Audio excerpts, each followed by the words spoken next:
NASCAR on Fox proudly presents the Great American Race, the 55th Daytona 500.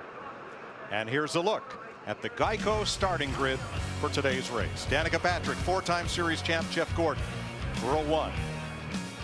Kevin Harvick, 13th driver to win Unlimited and the Duel. And Kyle Busch, who won Duel number 2 in row 2. Greg Biffle won a July race here. And Casey Kane, who finished 7th in this race twice. Juan Pablo Montoya, top 10 here 2 of the last 3 years. And rookie Austin Dillon. Jimmie Johnson, the 2006 winner, and Clint Boyer, the runner-up in the standings last year. Kurt Busch, a 3-time runner-up in this race, and Matt Kenseth, 2-time winner.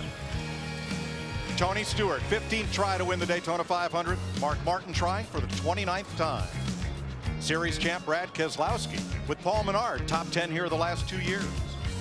Casey Mears, runner-up in 2006, and Jeff Burton, the 2000 July winner here. Dale Earnhardt Jr., the 2004 race winner. Jamie McMurray won it in 2010.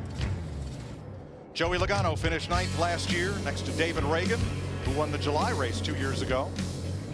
Bobby Labonte, runner-up in 98. Marcus Ambrose, 13th last year. David Gilliland, 3rd in 2011, and Eric Almirola in the number 43 that won this race 7 times. Rookie Ricky Stenhouse, veteran Joe Nemechek. If you have a look back through the starting lineup, there is Michael Waltrip, 2-time Daytona 500 champion, next to Dave Blaney. Let's talk to the man with the hot hand. What do you say? Hey, Kevin Harvick, it's a DW. You got a copy? Yes, sir, I do. Hey, buddy, it looks like the Danica's going to choose the outside. That's going to put Jeff Gordon over there in front of you. Good move, bad move?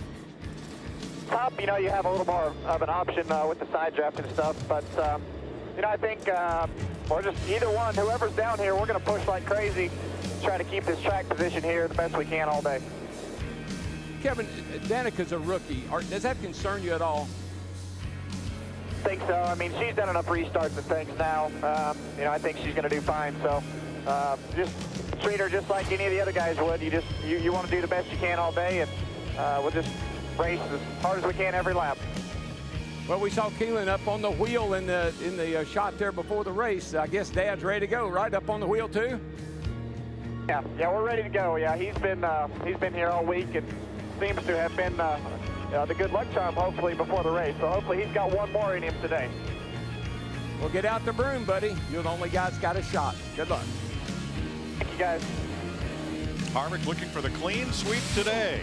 Today's race is brought to you by Budweiser, the beer that starts with full flavor and ends with a crisp, fast finish. Great times are waiting. Grab some Buds. Let's get late breaking stories from pit road, beginning with Steve Burns. Well, thank you, Mike. Danica Patrick starts from the pole position, but will she be conservative? Absolutely not. Her crew chief, Tony Gibson, told me we've been holding her back for the past 4 days. He said, I told her treat it just like a video game. He said, we're going to race wide open all day long, Matt Yoakum. Steve, today's 500 could fall right into the wheelhouse of outside pole sitter Jeff Gordon. We're now back to an old school type racing with this restricted plate with the new car. It's a thinking man's game where strategy on the racetrack trumps all. The only hiccups this speed week for Gordon, a pit road speeding penalty during his duel, and this morning it took 3 trips through inspection because of a measurement issue on the right side of the car for them to get the green light. But this car has been fast all week, and Gordon trying to join an elite class of only 2 other guys that have won 4 or more Daytona 500s. Chris Devoda? Well, if you've been on I-95 over the last week and a half, you have probably seen the 99 hauler of Carl Edwards. It's been traveling back and forth to Concord, North Carolina, dropping off damaged cars and returning new ones. That's what happens when you wreck 4 cars over the course of a month. It's been a tough speed weeks for Carl Edwards. He says, I'm done doing the research for everybody else. We are going to keep one intact and put it in victory lane. He goes to the back of the pack with that backup car. He's going to have to do it the hard way. Jeff Hammond. Thanks there, Krista. Hey, this is my 37th Daytona 500, folks. And today I'm going to be reporting all around the Daytona International Speedway. But let me tell you something. Right now, I'm here at camera 10. The thing is, when Danica Patrick in car number 10 leads this field to the green, history's going to be made for the Great American Race. And it's all going to be happening right here on Fox.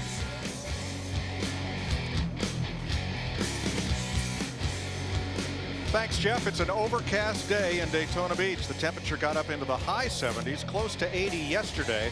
Today, we might break 70 degrees. The asphalt at 79, a light breeze, mostly cloudy skies. The threat of rain continues to diminish. It'll take 200 laps to cover the 500 miles today. Pit road speed 55 miles per hour, and they'll get 40 to 44 laps from a tank of Sunoco unleaded racing fuel. You heard Chris DeVoto talking about Carl Edwards. Trevor Bayne had issues in the Budweiser duel. Backup cars, they're going to the real, as well as Ryan Newman and Regan Smith all starting from the rear of the field at the green flag. For the 10th time in 500 history, a Chevrolet will pace the race. It's the all-new Chevrolet SS, Chevy's first rear-drive V8 performance sedan since 1996.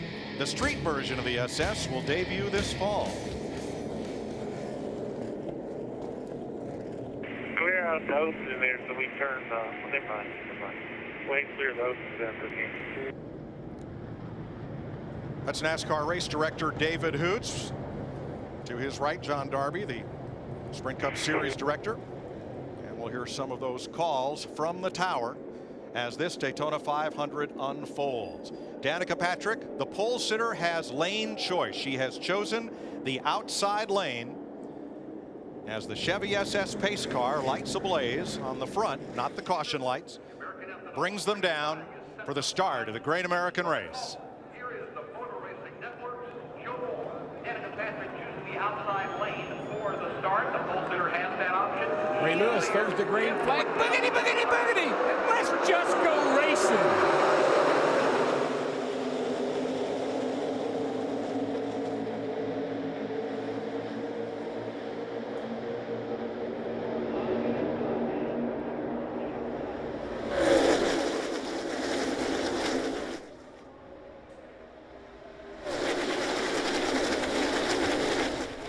Jeff Gordon got a little side draft off Patrick going into turn number 1, moves up to the high side and takes the lead. That's Harvick leading the inside lane from 4th place. But that should make Danica feel real good. He could have stayed down there with Kevin Harvick, but he drove to the outside, picked up Danica for the draft. And here we come. The first lap of the Daytona 500 is about to be complete. And from inside the front row, Jeff Gordon, 4-time series champion, will lead lap 1 of 200 from Patrick, Kyle Busch, and Casey Kane. I think Jeff Gordon knew, though, if he wanted to lead that first lap, he was going to have to do exactly what he did and slid up in front of Danica Patrick in the 10, over in 1 and 2, up on the top side. Larry, for all the things that maybe inexperienced yet, she has a fast car. Just like we saw with Trevor Bayne here a couple of years ago. He had a fast car. People wanted to work with him, wanted to draft with him. I think that's where Danica is today. Dale Earnhardt Jr., 18, stuck kind of mid-pack there with Tony Stewart. He was the fastest in yesterday's final practice. Yeah, and Stevie Letarte said that they found a little magic in the car in practice, and it showed with their practice speed, but he's caught in that kind of sucker hole right now. 5 cars single file at the front, including rookie Austin Dillon, grandson of championship and 500 winning car winner Richard Childress. Dillon's going to run the Nationwide Series this year and perhaps move up to Sprint Cup full-time next season. Keep an eye on him in the number 33. Whoa. You know, clearly in the early going, just like we saw in the Budweiser duels, the high line is prevailing. But I see Kevin Harvick in the 29. It's almost like the other day in the Budweiser duel. The deeper we got into the race, he started making that bottom line work. Well, and Larry, that's why Danica chose the outside for the start. They felt like that's where the momentum was. The inside will come back before the day's over. This is Jeff Gordon's 21st Daytona 500. He has led 17 of his 21 starts. Could you be in a happier place if you were Danica? You've got Jeff Gordon in front of you. You've got Kyle Busch behind you. She's kind of in the rocking chair, just being pushed along. Perfect spot for her at this point. Hard to tell this week if Jeff Gordon is the best of those 4 Hendrick Chevrolets. A lot of folks are pointing to that blue car, the number 5 of Casey Kane, as having Hendrick's strongest shot to win this 500. Well, I think about the 150s on Thursday. Jeff Gordon had the car to beat. He had a pit road violation, had to do a drive-through. It took him out of contention. That 24 car and Jeff Gordon, they want to reverse the kind of year they had down here last year. In the middle, Dale Earnhardt Jr. has some help. The yellow car with him is Joey Logano, new driver for Roger Penske. That team has switched to Fords. And right behind him, Nationwide Series champ Ricky Stenhouse, who moves up to the Sprint Cup Series for Jack Roush in a Ford. But look at these cars. Nobody's going anywhere. You know, you can throw a blanket over the whole field right now. Yeah, they're not being bashful about 3 wide. In fact, right now, coming to complete lap 6, 37 drivers separated by less than 2 seconds. Well, Larry, we documented this yesterday in practice. These guys have had over 35 hours of practice testing at this racetrack. They've got it figured out. They've made all the adjustments in the car. I think it's the best it could possibly be for this race. Here comes Harvick. On the inside, number 29 was 6th in line.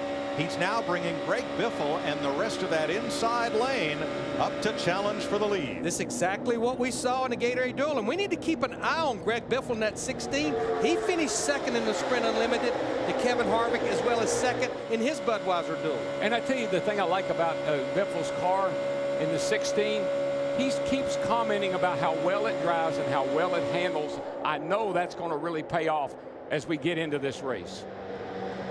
Austin Dillon, Clint Boyer, 33 and 15, part of that lead pack on the outside.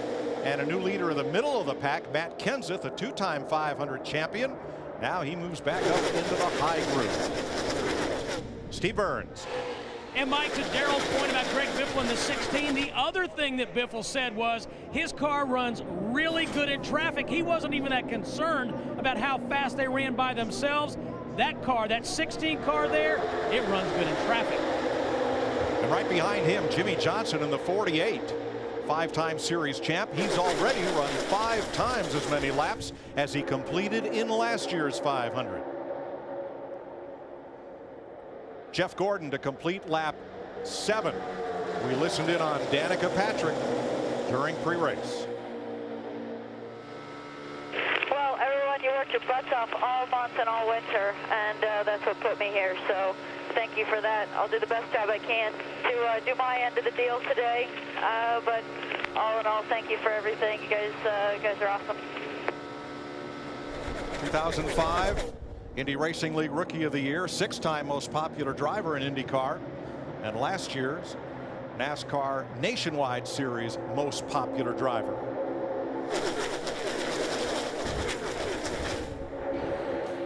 Coming around to complete 8 laps, Jeff Gordon has led them all in this Daytona 500 as we take you side by side.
10 laps complete. Jeff Gordon's number 24 Chevrolet leads the way.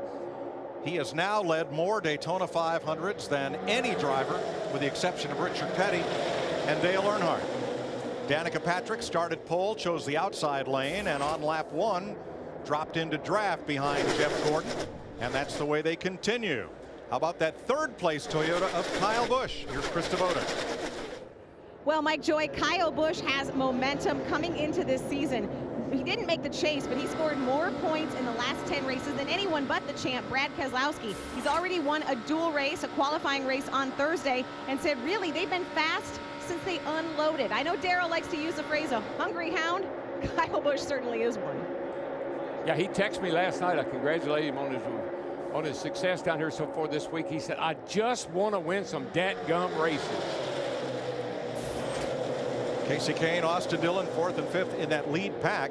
It's a 9-car breakaway at the front, and most of the field has settled single file for the moment. But Darrell, at 195 miles an hour in that front pack, how white-knuckled is that? Well, these are the greatest drivers in the world, and they've been on this racetrack now for 10 days. So they're very comfortable with the car. This new Gen 6 car is a great race car.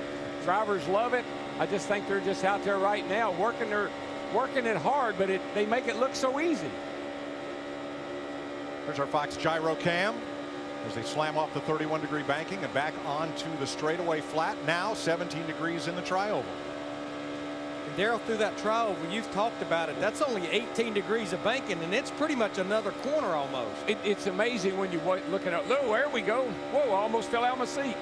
The gyro cam, I love that camera, Larry, but when you come, if you do an overhead of this racetrack, the turn in the tri-oval is a lot sharper than it looks like it is. And like you said, 18 degrees of banking, 200 miles an hour, very difficult area of the racetrack. Kevin Harvick started 3rd and finds his way up into that top groove in 8th position. Matt Yoakum. Mike, he's 8th in line. He was trying to make that bottom lane work, and he was gaining momentum when that middle group started to develop, but then guys started peeling off and diving up high, so Harvick did the same. But Kevin told me his car has been so good through Speedway, but the one big concern he had, as so many others, pit stops. Not in your box, but getting on the pit road. We've seen so many guys in practice lock up their tires, which could also throw off their strategy of no tires, 2 tires, having to go to 4. Thanks, Matt. One car somewhat off the pace coming by start finish. You'll hear the sound of that engine, and it doesn't sound good for David Gilliland in the number 38 Ford, running on 7 cylinders. NASCAR has a minimum pace cars must maintain. They've told Gilliland to pick it up or take it to the garage. I'm watching Danica. Larry, she's doing something that's making me a little nervous. She's running a little wee bit lower. I think she's trying to maybe get air to the radiator. But if she keeps dropping down in a turn, that 18 car is going to shoot and fill that gap, and you can see what's going to happen when he does. 16 laps complete so far. Jeff Gordon has led the ball. Don't go away. We're going to take you side by side in this Daytona 500.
18 laps complete in the 55th annual Daytona 500 on Fox. 7 cars at the front of the field have established a gap on 3 followers, and then the rest of the pack here. One driver, Tony Stewart, keeps dropping out of line, trying to make something happen. Races hard on the inside, but without any help, without another car to draft with. He just simply pops back up in line where he started. And that number 14. He was making it work through the corners, but where they were killing him was on the straightaways without any help. There's a look at Stewart, 14, ahead of Dale Earnhardt Jr. and Joey Logano. Michael Waltrip has lost the draft along with Trevor Bayne, the winner 2 years ago, driving the Wood Brothers number 21. Here's what happened to Michael.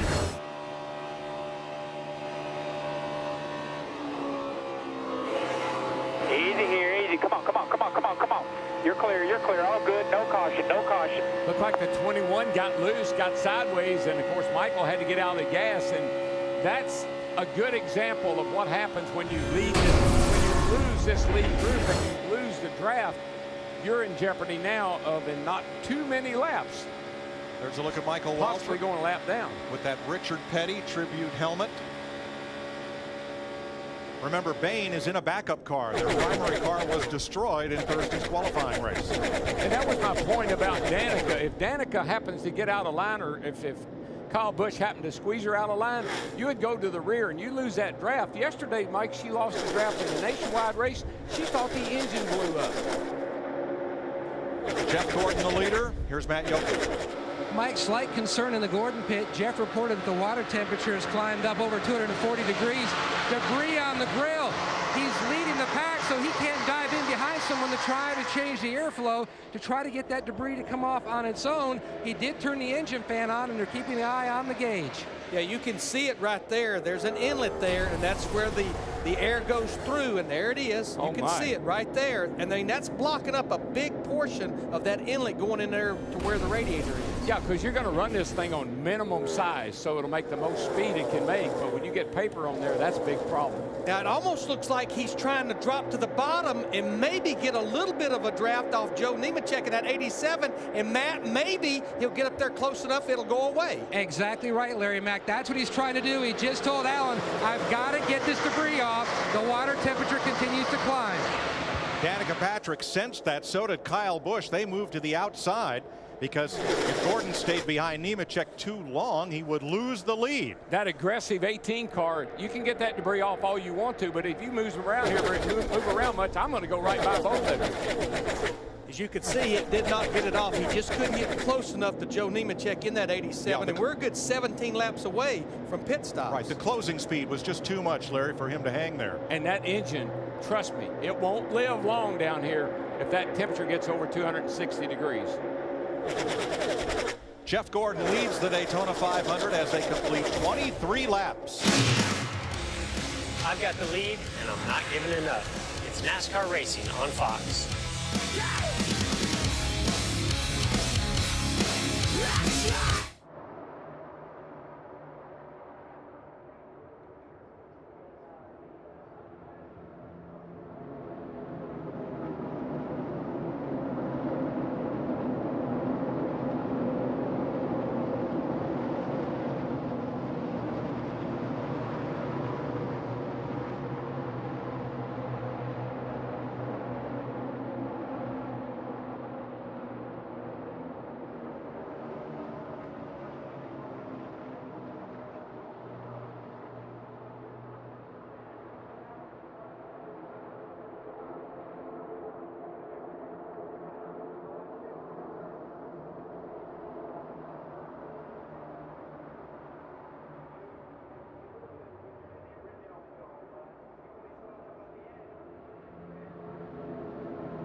We will complete the 27th lap of this Daytona 500 under the caution flag. Metal debris in turn number 3 puts us under yellow for the first time today. Joe Nemechek will get the free pass. He was 1 lap down. He'll be able to pass the pace car and come back around and retrieve that lost lap.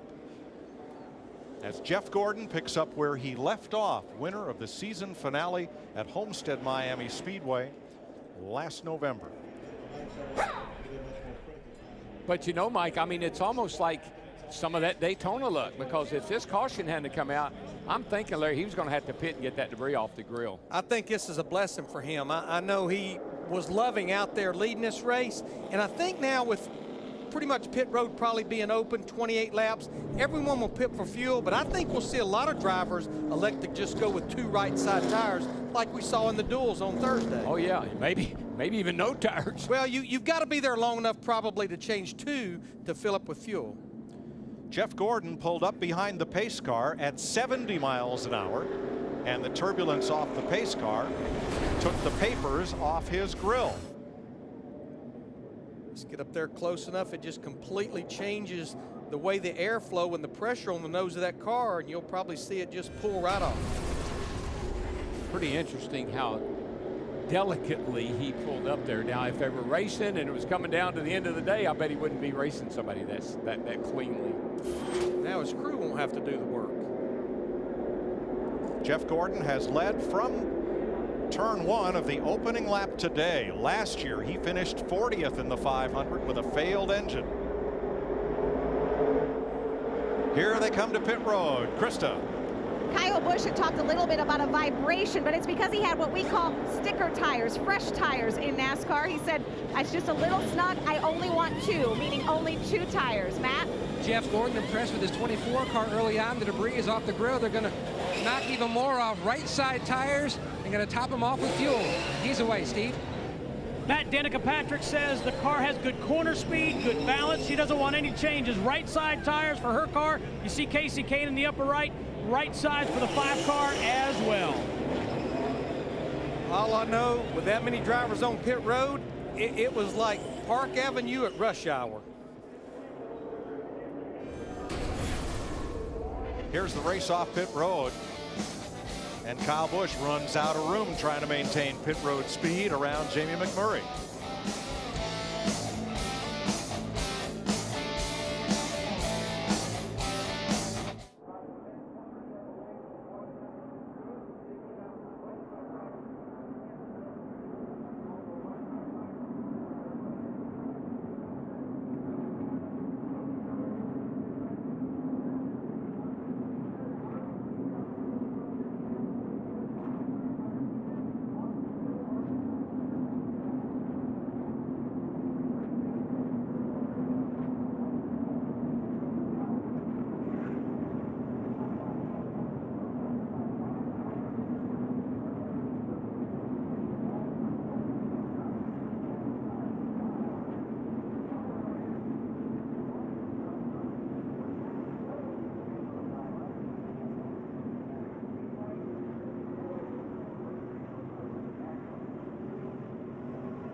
The Daytona 500 on Fox is sponsored by Budweiser. Great times are waiting. Grab some buds. This past Wednesday, Kevin Harvick took a ride on the Budweiser Clydesdales and delivered a special package of Daytona 500 tickets to military veterans. Jason and Justin Ryder, the recipients, 22-year-old fraternal twins, and we thank them for serving our country. Let's head back upstairs to Mike Joy. Thanks, Chris. Ready for the restart. Pace car is in. Jeff Gordon brings them down for the start with his Chevy teammate Kasey Kahne. Alongside, the way they came off pit road, Austin Dillon, the rookie, in the second row with Kyle Busch. First test for Danica.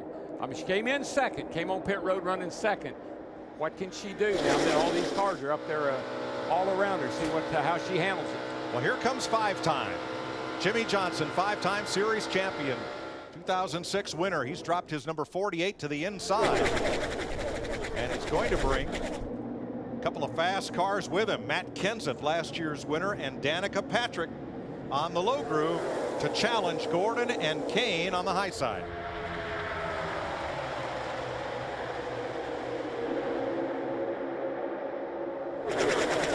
Can Johnson wrest the lead from his teammate Gordon at the stripe? Not this time. Gordon by a car length.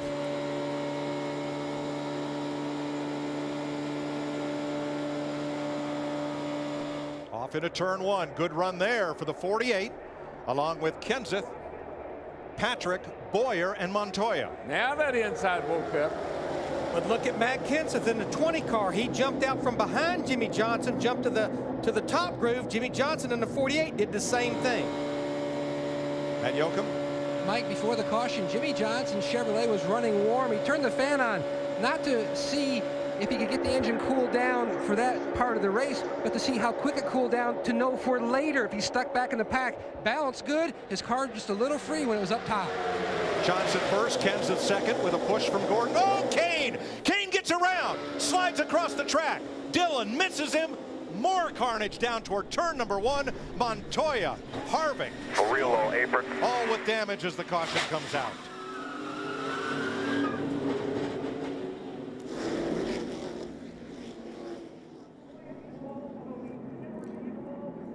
Well, Keelan Harvick is not Dad's good luck charm today.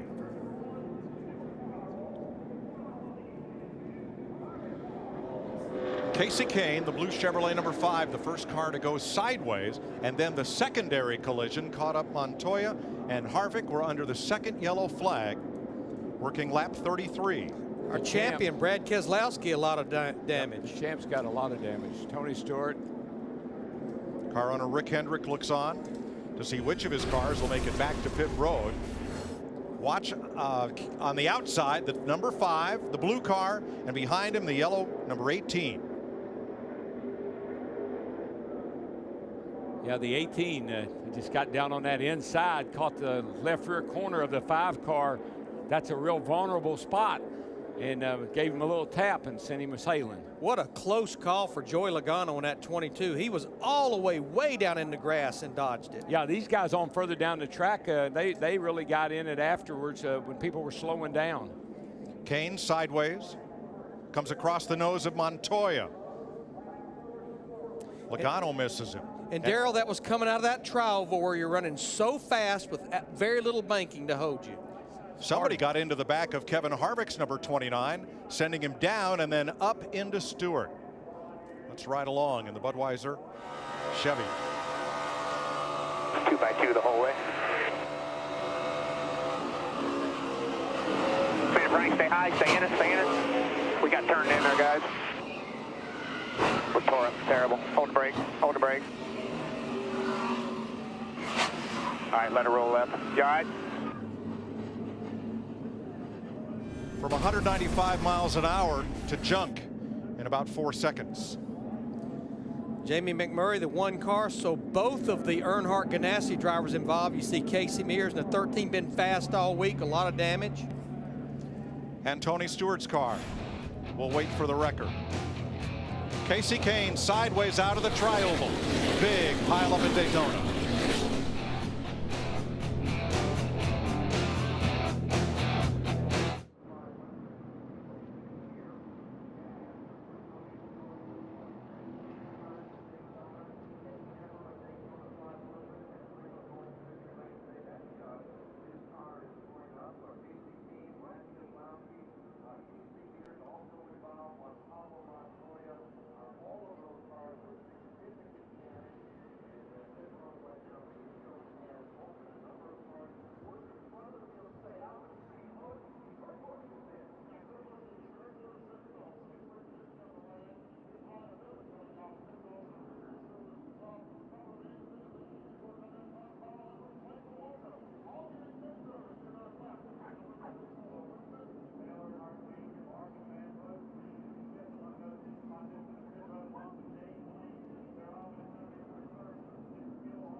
Daytona 500 on Fox is sponsored by Chevrolet. Find new roads.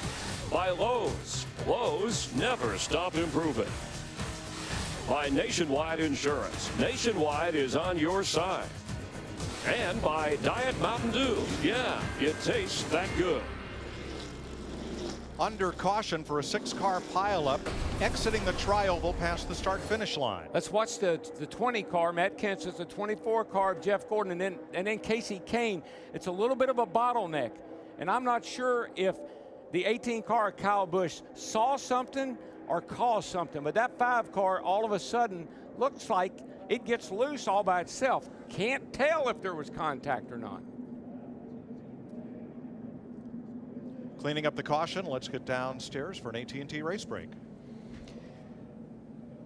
Thanks, Mike. And updating a story that developed yesterday here at the Daytona racetrack. 5 of the 12 spectators who were injured in Saturday's Nationwide Series race at Daytona International Speedway have been released, and getting word that others have been stabilized. Remember, it was when Kyle Larson slammed into the catch fence, separating the front end of his car, debris going into the grandstand. The 13 drivers involved in the crash did not suffer serious injury, but 5 of the 12, those that were taken to the area hospital, Halifax Medical Center, have been released, and the others have been stabilized. Encouraging news so far, considering what happened yesterday. This has been an AT&T race break brought to you by the nation's fastest network, AT&T. Rethink possible. Jamie McMurray out of his car, Kevin Harvick and Tony Stewart. Those cars towed back to the garage area. Racetrack is cleaned up. Pace car is in. We're going to resume this race at lap 36. Green flag over Jimmie Johnson. Matt Kenseth tucked up under him. Danica Patrick on the outside now with Jeff Gordon. Outside line got off to a bit of a slow start. That inside line with those 3 cars on the bottom right there, they got the head of steam right now. We'll see if Danica can pull back on the outside. That's been pretty good for that outside line. Johnson, Kenseth, and Boyer on the inside line with Biffle. They head off into the 31-degree banking of turn 3. Let's crank it up.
Jimmie Johnson and now Matt Kenseth. The Chevy and a Toyota have now led this Daytona 500. 38 laps complete. 34 cars on the lead lap. Let's go to the garage area. Chris Devoto. Thanks, Mike. Jamie McMurray outside of his race car has not seen the incident yet. We're going to show you a replay of what happened. Go ahead and watch this and tell us in your words what we're seeing. Well, honestly, I was so far behind. I have no clue as to what happened. Someone said that the 5 parts. It's hard to analyze something on TV versus sitting in the seat. I actually got slowed down, and you know, part of everybody being that close together, the guy behind me didn't, and I got spun around and I was okay. But when the splitter hit the grass, it just ripped the whole splitter off. So we have a really torn up McDonald's Chevrolet, but I didn't really hit anything. It was just the grass. So can the guys get this fixed and get you back out there? Well, fixed would be. I guess we can get it fixed. We'll get back out and run around, but it's so frustrating. You know, I got put in a bad position at the beginning, and I intentionally went to the back because I felt like they were going to have a wreck, and I maybe just raced too cautiously today. I was really just trying to get it to the end, and still didn't make it. Thanks, Jamie. Jeff Hammond. Thanks, Krista. We just caught up here with Kevin Harvick. Just came out of the infield care center. You okay? Yeah, I'm fine. I saw the 5 spinning and just breathed out the throttle just a touch, and I think somebody got me just a little bit from the back and got in the outside wall, and then took a couple pretty good shots there, but everything's fine. Take a look right here. You can see what happened here. Yeah, Kyle Busch turned to 5, and then I think the 55 just got me just a touch when I let off the throttle, but that's just part of this game. We've had a great week. We'll rebound next week in Phoenix and get on with our season. Thanks, Kevin. Joining them in the garage, Juan Pablo Montoya, Casey Mears, Tony Stewart, Joe Nemechek. I bet he is looking forward to going to Phoenix. It's one of his favorite tracks. I've been watching Clint Boyer in that 15 car. Remember, runner-up in the championship last year, driving for Michael Waltrip Racing. He keeps trying to pull that group up to the front. In fact, he took the lead just for a moment. Now he's starting to lose some ground. He was trying that old side draft, Larry. He'd run that thing over and get up on the door and then try to swing out. But, man, that bottom it just really is hurting today. 42 laps, 105 miles. Here's a look at our Toyota top performers. Matt Kenseth, who's won 2 of the last 4 500s, is on point for car owner Joe Gibbs. Clint Boyer for Michael Waltrip Racing 5th. Kyle Busch for Gibbs in 6th, and Mark Martin for Waltrip in 9th. I love that piece in the pre-race on Clint Boyer. Said he built an office. After I built it, I'm not sure why I built it. I don't like spending no time in an office. When I looked at it, I can see why. It's a weird. You know what? He is living proof that there's magic in a helmet. Yes. When he puts that helmet on, he's a totally different guy than when he's outside. Very focused individual. Yeah. Fellow wants either a steering wheel or a wrench in his hand. Triple decker coming out of turn number 2. Trevor Bayne on the inside. That's Mark Martin's number 55 and Michael McDowell in the K-Love car. Here comes Eric Almirola for Richard Petty as you watch from Dale Earnhardt Jr.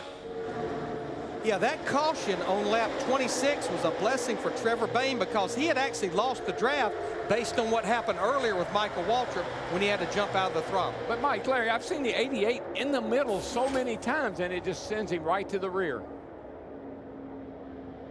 Earnhardt finds a place to run behind Scott Speed up on the high side. Let's join Jeff Hammond. Hey, yes, I'm down here with Tony Stewart. Just came out of the Infield Care Center. Tony, if you can tell us kind of like what happened from your viewpoint. We just saw the 5 get turned around, and then the 29 car got turned around too, and it's kind of right in the middle of the racetrack, so didn't know exactly where to go. So we tried to go high, and Kevin's car rolled back. So just closed the door. Just one of those things that can't control. Take a look here on your car. Yeah, everybody, we're just trying to get stopped right here, and everything's going the right way till there, so just run out of room. So, if I didn't tell you I was heartbroken and disappointed, I'd be lying to you. It's, we had a car that was really, really good. I mean, we were the only guy passing anybody, so, and a lot of times doing it by ourselves, so was pretty happy with the way our race was going, just, trying some things and trying to pick them off one at a time and try to get ourselves in the top 5 there. Thanks, Tony. Sorry for bad luck. Krista? Well, Jeff, somebody else who had a good car was Casey Kane. That car is in the garage. Casey is out of it to talk to us right now. I know you talked about getting bumped from behind. Is this a nature of just plate racing and tight packs and this new side draft? Well, it had nothing to do with side drafting or anything. I mean, we were just running the line, and the front 3 cars, for whatever reason, slowed up pretty quickly. So I was just on the brakes, so I didn't hit Jeff. And I don't know, I mean, Kyle probably was getting pushed from behind or something too, so it just all happened really fast, and we shot to the infield, and when I hit the grass is when it tore the car apart the most. But we had a fast Farmers Insurance Chevy SS for the last week. Just didn't end very well. I wanted to race. I didn't want to sit single file up by the wall like everybody was doing. I didn't want that at all, but that's what we were doing. Disappointment to start the season for Casey Kane. Thanks, Krista. Looking at replays, we didn't see obvious contact, but here's what Kyle Busch had to say. That was my bad. I was lifted. I got into him. I don't know if I got help from behind before or after I hit him, but my bad. That's what I saw. I saw up there with Jeff Gordon, they were starting to bottle up a little bit. You heard Casey Kane say I had to get off the gas. When he did, Kyle Busch was into the back of him. It's just that accordion effect that this kind of racing creates. Matt Kenseth leads from Jimmie Johnson, Danica Patrick, Jeff Gordon, and Kyle Busch. 46 laps complete.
The Daytona 500 on Fox is sponsored by Sprint. Millions of fans, one family. Only Sprint can beat them all. Join the family at sprint.com/speed.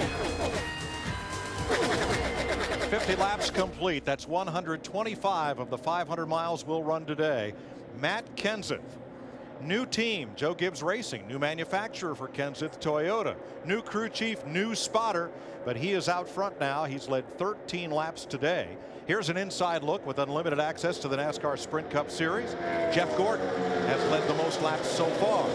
Get unlimited access with the NASCAR Mobile 13 app and truly unlimited data from Sprint. Learn more at sprint.com/speed. Down to Matt Kenseth's pit. Krista. Mike, you mentioned new team. That includes new crew members over the wall for this driver. The good news, Matt Kenseth, as you said, is leading. The bad news, he came on the radio a couple of laps ago and said he's feeling a slight vibration. The team told him, we think the 11, your teammate Denny Hamlin, has the same thing. Matt came back on the radio and said, I've dissected the problem. To me, it's a loose wheel on the right side. Wheel or tire, he's not sure. He feels it on the right side of his car.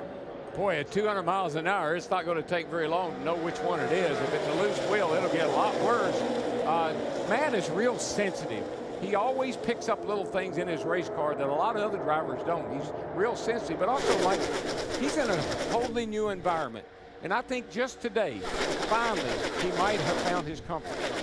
Larry, what's the consequence, the possible consequence of a loose lug nut? Well, what'll happen, they'll just continue to get looser, and eventually there's a possibility the center of that wheel could break out. We're very deep into this run, about 27 laps, which means, honestly, we're about 14 to 16 laps from what will be scheduled pit stops. And Mike, you're not going to set out there with a loose wheel. Not at Daytona, maybe at Phoenix or somewhere else, but not at Daytona. And he's smart enough, and he's been around long enough, he knows the difference.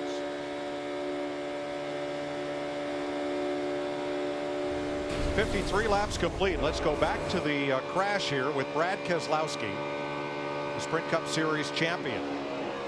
Casey Kane comes across, and Keselowski tries to miss it and gets into Kevin Harvick. Here's Steve Burns. And Mike, you saw two pieces of damage there. One to the left front, but one to the right front. That's what really hurt his number 2 car. It was causing the splitter, the bottom piece of the front nose, to hit the racetrack. So they added some packers to the shocks on both sides to help raise the front of it off the ground. And he's saying right now, every time I try to make a move, I'm going backwards. But in the draft, and you can see all the damage there on the right front, but as long as he's tucked up behind other drivers, his speeds right now are pretty much mirroring what the lead pack's running right now. And then when I look at his steering wheel location, the front of the car, the suspension of the car is not bent or out of whack. The steering wheel is level like it's supposed to be. That's what the driver always looks for when he's in an accident. Am I having to hold it to the right? Am I holding it to the left? His wheel is still very centered. That means the front of the car is perfect. 6 cars are in the garage area, and because of championship points, Jeff, some teams are thrashing to get back on track. Yes, they are, Mike. And right now, we're down here with Tony Stewart bunch, and Tony told me that they're trying to get it fixed. You can see they've got a spare nose already sitting here. They've actually Zeus fastened the front half of these fenders back on. That's where they'll make the cut at. It's already got a radiator mounted inside of it. They're prepared to slide this nose up on there as soon as they take the old one off and be able to get this car back out of the racetrack to get those valuable points. And also, I don't want to leave out the other guys that are working over beside us as far as the 29, the 5, and the 42. They are all trying to effect repairs to get their drivers back out for valuable points. You know, I'm watching, though, this front group of drivers, and we're about a fourth of the way through the Daytona 500. And I think the question on Danica Patrick in the 10, she was fast at the test. She was fast in practice, and she was on the pole. But could she race these guys? Steve, 125 miles into it, holding a pretty wheel right now. And Larry Mack, I was just listening to her talking to crew chief Tony Gibson. She's not even pushing the car that hard right now. Everything she said about the car is complimentary. It has good balance. It has good corner speed. In fact, on the pit stop, she said, hey, you guys, if I'm not doing something right, you tell me. Tony Gibson said you're doing everything right so far today. Yeah, that's a couple of things that worry me. A green flag pit stop. These guys are really aggressive. We saw them smoking tires every time they came on pit road. Can't lose a lot of time under green if we end up there. And Larry, she has great feedback. And this, in my opinion, she looks at this Daytona racetrack like it's Indy. And she was awesome at Indy every time she raced here. I think she feels that comfortable here at Daytona. Miranda Lambert tweets, "I'm so proud of my girl Danica Patrick, who right now runs third." The action is just starting to heat up, so stay tuned for more NASCAR on Fox.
The Daytona 500 is sponsored by the new 2013 Ford F-150 with EcoBoost. By Dr. Pepper and Diet Dr. Pepper, always one of a kind. By Subway, the biggest foot-long event of the year is here. It's February at Subway. And by Samsung Galaxy Note 2. The next big thing is here. With 152 miles complete, today's Ford EcoBoost track facts. Ford has won the last two Daytona 500s. First time they've won it in consecutive years. In fact, Fords have won 3 of the last 4 Daytona 500s. Mike, right now, teammates dominate our top 5. We got 3 Hendrick cars.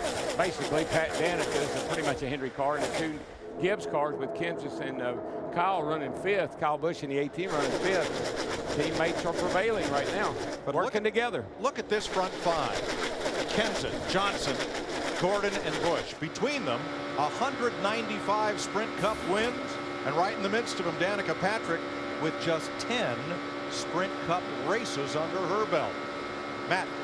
Mike, looking ahead to pit strategy, Jay Guarnieri from Danica Patrick's team came down and spoke with Alan Gustafson to find out when the 24 would hit pit road. They're expecting to pit in about 8 more laps. Gordon's had one other issue. Besides losing the lead, he's had a water pressure issue twice. He has pushed water during this run. Matt, it might be from that paper that was on the grill earlier. Maybe he lost a little water, and that's affecting the water pressure. But you saw the crew member for Danica Patrick down there in those pits. Here in Talladega, you always want to make sure you have some dance partners to pit with, because you don't want to be out there on the track running by yourself. You're going to be much slower the way the draft works. Matt Kenseth and his crew have communicated he no longer believes he has a loose wheel, so it does not necessitate an unplanned stop. He said there is a slight vibration in the rear. Not quite sure what it is, but Darrell, he doesn't want to give up that lead. Oh, no, and Mike, Larry and I were talking about it. If it was a loose wheel, it would have just continually got worse. He would have been to pit road long before now. So a little vibration, maybe a tire out of balance, or maybe the wind buffing the car around is causing him to have a little vibration. 64 laps, Kenseth leads in a Toyota. Jimmie Johnson second is the first Chevrolet, and Joey Logano in sixth is the first of the new Ford Fusions. In this Daytona 500, 136 laps to go. Strategy being discussed. Green flag pit stops coming up soon.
The Daytona 500 on Fox is sponsored by AT&T. Rethink possible. If you call yourself a sports fan, you got to get DirecTV. Call 1-800-DirecTV. Our look from above, we thank DirecTV for that on lap 68 of 200 in the Great American Race. The first 31 laps led by Jeff Gordon. An 8-driver wreck took out 2 of the favorites. Tony Stewart, one of those, trying to work his car back into shape to get back on the track.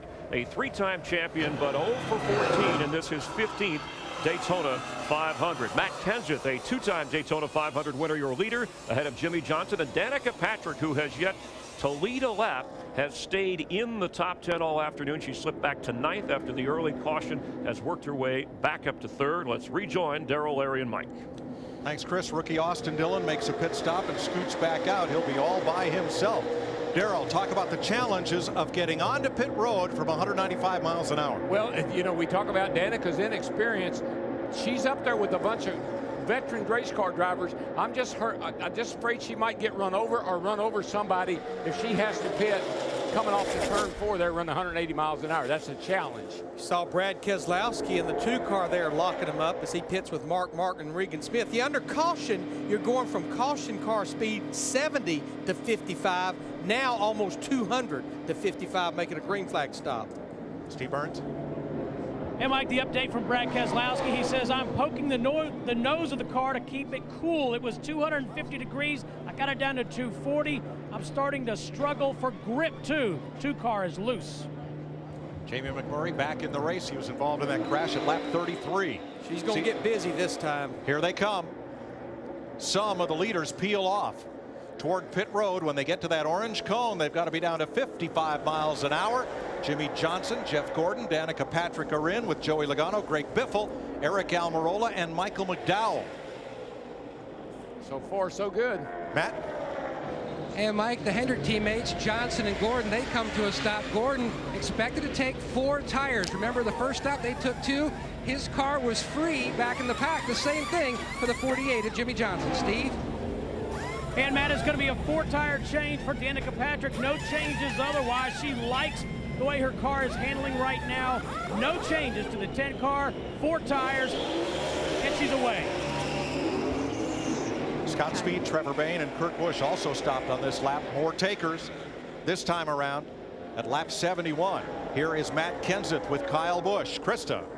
We talked about Matt's slight vibration. The team also saying not only are they new to Matt, Matt is new to them. They're having trouble hearing him on the radio is the biggest issue. Also, Kyle Busch in this stop. Kyle Busch talking a little bit about his car being hot. There you see Kyle Busch making a 4-tire change on this stop. They took 2 tires on their earlier pit stop. Oh, a little trouble on the 18 as well. The Jack Falls. Matt. And the 15 and the 56, the both MWR cars away. Boyer pleased with his car, no real complaints. 56 of Truex has had a great race, fighting his way from 35th on the grid up to 8th place just before pit stops. But that pit stop by Kyle Busch's crew, that's going to put him on the verge of losing the lead draft by a lot. We understand pit road penalties may be coming as Paul Menard comes to pit road. Here is David Hoots, the race director. 43, too fast exiting, section 7, pass through. 43, too fast exiting, section 7, pass through. Eric Almirola was running 13th, and too fast in one of those electronically timed sections means he must come down and drive down pit road. That's a pass through at 55 miles an hour. While the race continues at over 190. Section 7 is the last section leaving pit road. It's only 75 feet. It's very short, but he was too fast there. And Larry, Mike, I think another check in Danica's scorecard made a great pit stop right back out there, pretty close to where she came in. Ryan Newman and Michael Waltrip at the front of the pack. They have yet to make their second stop. As you have a look at Kyle Busch's pit stop, the car goes down on the jack.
New leader in the Daytona 500 as we cycle through green flag pit stops.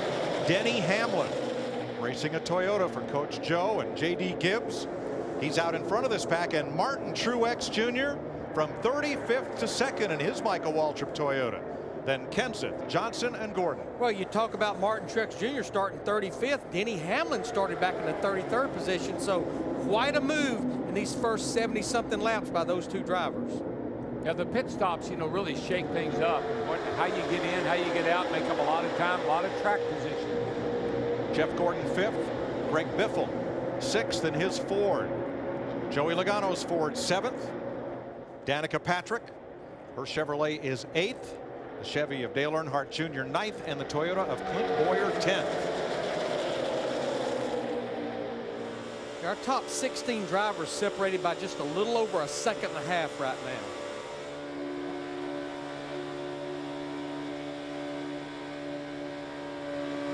Larry, I know you look at this and you know the cars are single file, but you can't afford to pull out and try to pass unless you get a lot of people that want to help you.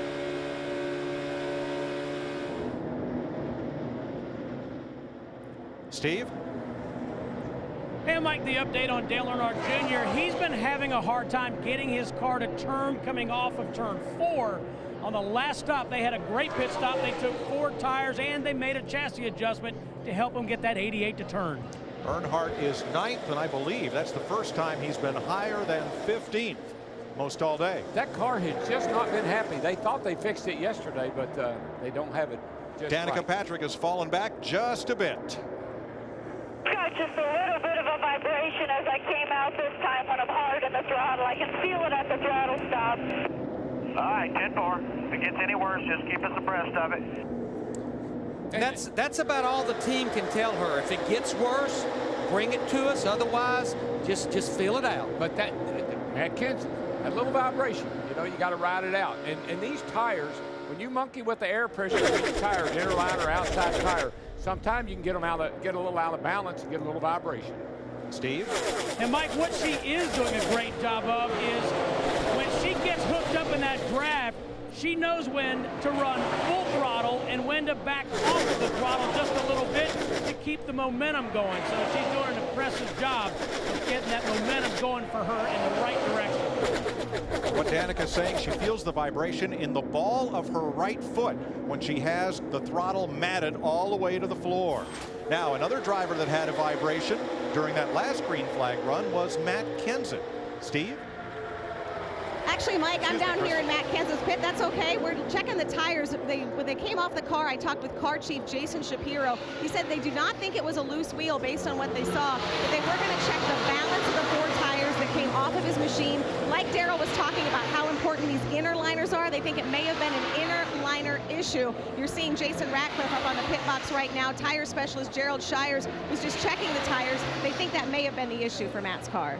These cars run, believe it or not, they run so smooth that if any little thing starts to go is off, like a tire being a slight out of balance, you really, really, really feel it. All right, take a look at Martin Truex in 2nd place, and now let's go to Matt.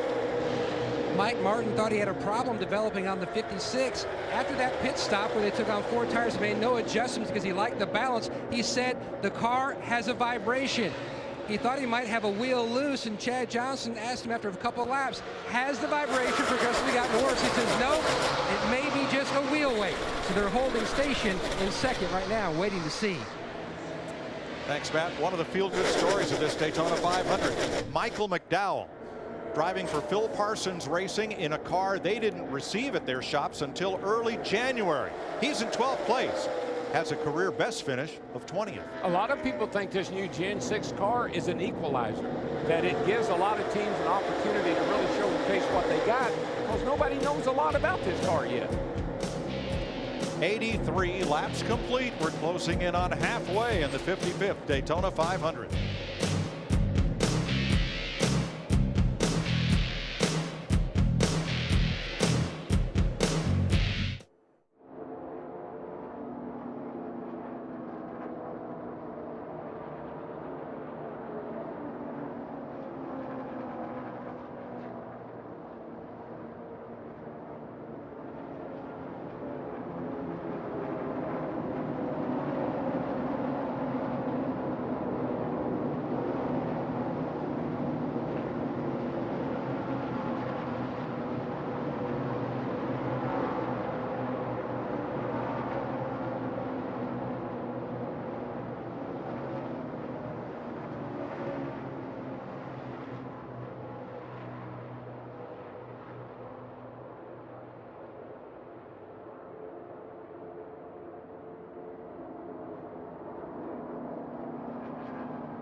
85 laps, caution out for debris. As we take an inside look and get unlimited access to the NASCAR Sprint Cup Series with the free NASCAR Mobile 13 app and truly unlimited data on the Sprint network. Matt Kenseth's Toyota has now led the most laps in this Daytona 500, and you can get unlimited access to NASCAR and unlimited data from Sprint with no metering, no throttling, and no overages. Learn more at sprint.com/speed. Would not be a bit surprised to see maybe some fuel only stops here, because it's only been about 8 to 12 laps since they were on pit road. Krista. Larry McReynolds, you are a very smart man. That is the plan for Matt Kenseth. After all, tires have been the issue for them, so he's going to take care of them because it's fuel only. Oh, problem, a little bit, oh, problem in the 20, Matt.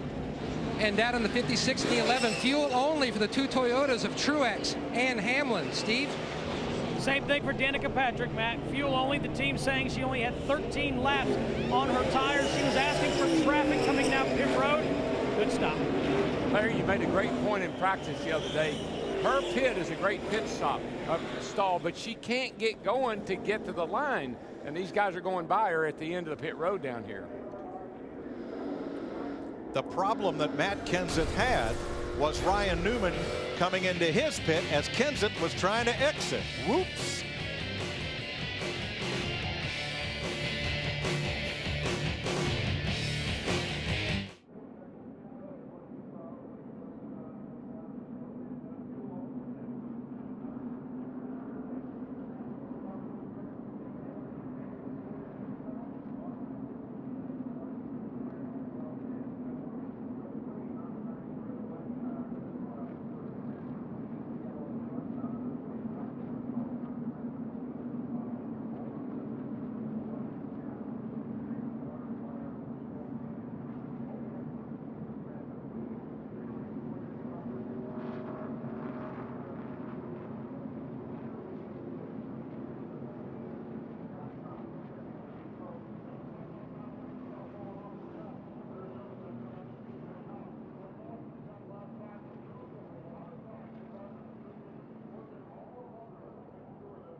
The Daytona 500 is sponsored by KFC. Come in today and taste why fresh is better.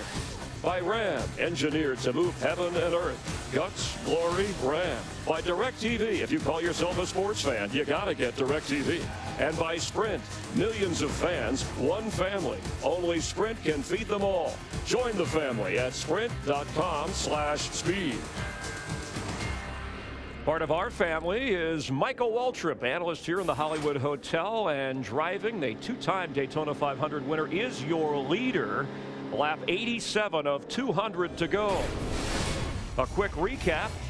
History-making pole sitter Danica Patrick said on the radio at the start of the race to her crew, let's have a smooth, flawless day.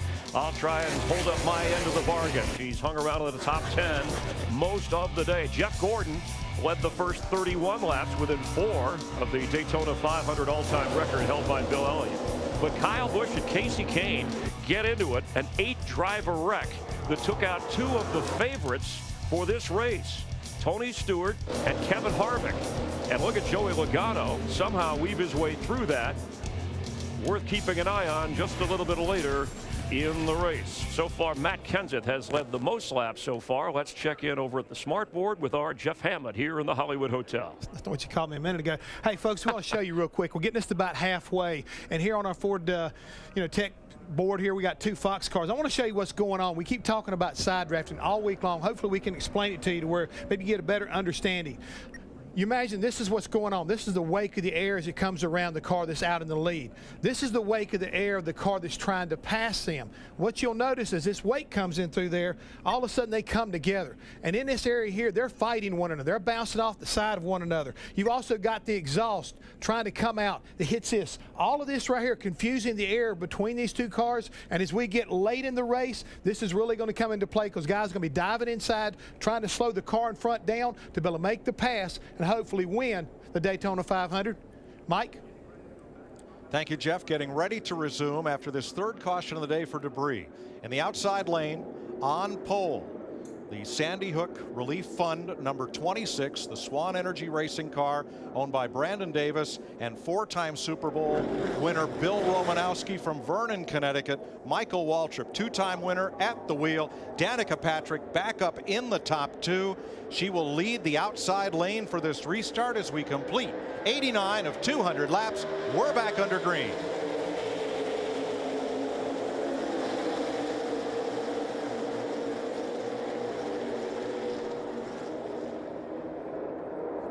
Patrick edges ahead into turn 1. Boyer gives her a little space with his teammate, number 11, Denny Hamlin, and number 20, Matt Kenseth. I haven't heard cheering like this at this racetrack since Dale Jr. took the lead at one time or another. This is a really, really big deal. We'll know in about a mile, can she become the first female to lead a lap in the Daytona 500? Hamlin coming hard on the inside now with Kenseth. Under green, fans to their feet, to the line. She's done it. Danica Patrick has led the Indy 500 and the Daytona 500. And these fans were cheering. They were on their feet.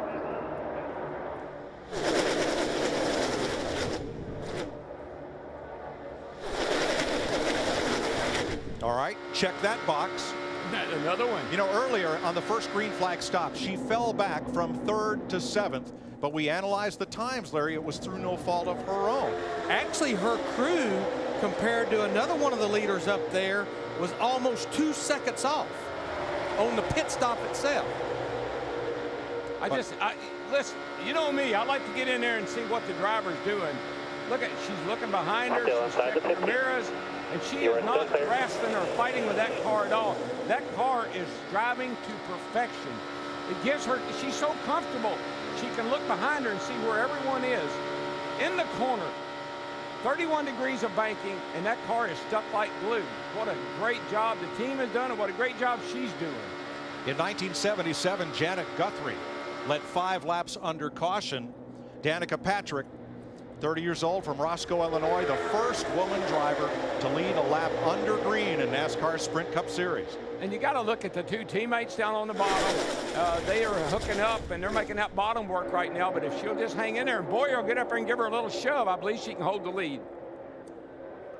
At the stripe, it'll be Hamlin on the inside, with help from last year's winner Matt Kenseth, his new teammate at Joe Gibbs Racing. We keep using the word teammates. Danica Patrick, she doesn't really have a teammate out there right now. Tony Stewart, one of her teammates in the garage area. Ryan Newman way at the back of the pack. He's back in the 28th position, been struggling all day long. Look out now, don't do that. That's a little edgy. Little bobble and wobble there, as there may have been a little contact between Patrick and Boyer. I think Boyer was wanting to give her a shove back to the front, but almost spun her out.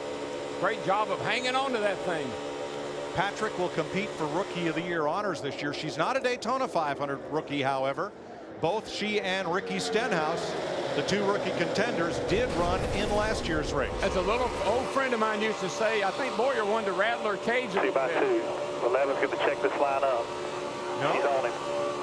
2 by 2. Now she's not on him. Still 2 by 2. Actually, Daryl, she just kind of got a little wiggly there without help from Clint Boyer. I think she was trying to figure out which way she wanted to go. I think she might have been going to the inside and then darted back the outside, and that's what got her upset the car. Larry, there's no question, as this race goes on, we're coming up close to 100 laps here now. The intensity, it just keeps escalating. It gets higher and higher, and these guys get less and less patient. Meanwhile, the inside line led by Jimmie Johnson and Jeff Burton trying to inch closer to the front and challenge Matt Kenseth for the lead. 6 laps to halfway.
The Daytona 500 on Fox is sponsored by Coca-Cola. Follow the Coca-Cola Racing Family Road Trip on Twitter @Coca-Cola Racing.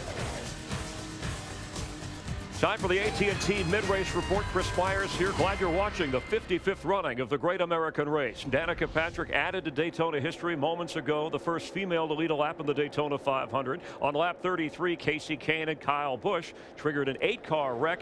Tony Stewart, Kevin Harvick, a couple of the favorites in this race were taken out. So Darrell Waltrip, what are you looking for here in the second half? Chris, I told everybody that would listen to me that Danica Patrick could win this race. I firmly believe she's still in the race, in great position, and halfway through this race. Do not count her out. At DW, she's taking care of the details. She has a fast car, but when she comes off pit road, she says to her crew chief, Tony Gibson, 4,600 RPM, I'm in second gear, and I leave on your call. To which he says, 10-4, Larry Mack. Steve, Matt Kenseth, he showed speed this entire speed weeks, but remember, not with Roush Fenway, with Joe Gibbs Racing. He's won 2 of the last 4 500s. Maybe he can get that third one, but driving for Joe Gibbs. Larry Mack, Jeff Gordon's chasing a fourth Daytona 500 win, but he has seen just about everything today.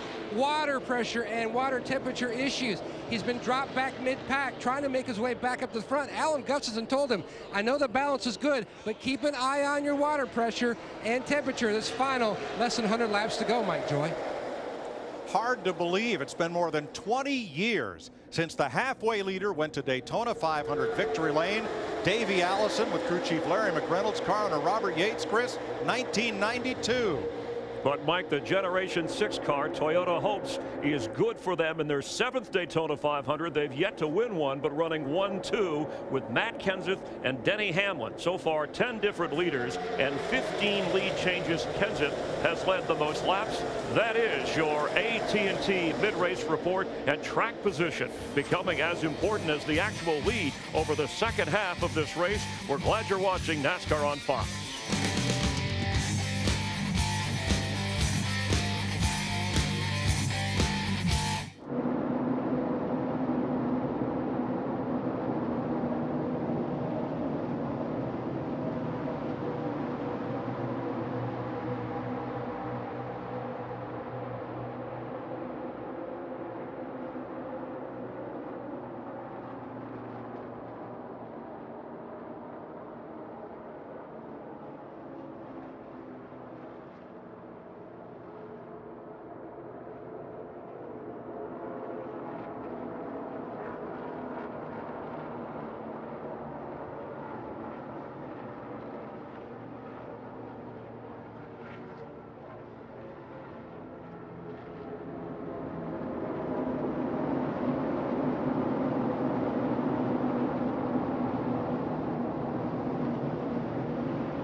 The Daytona 500 on Fox is sponsored by Sprint. Millions of fans, one family. Only Sprint can feed them all. Join the family at sprint.com/speed. 105 laps complete. Race Grand Marshal James Franco looking on. 50 Cent atop Mark Martin's pit box.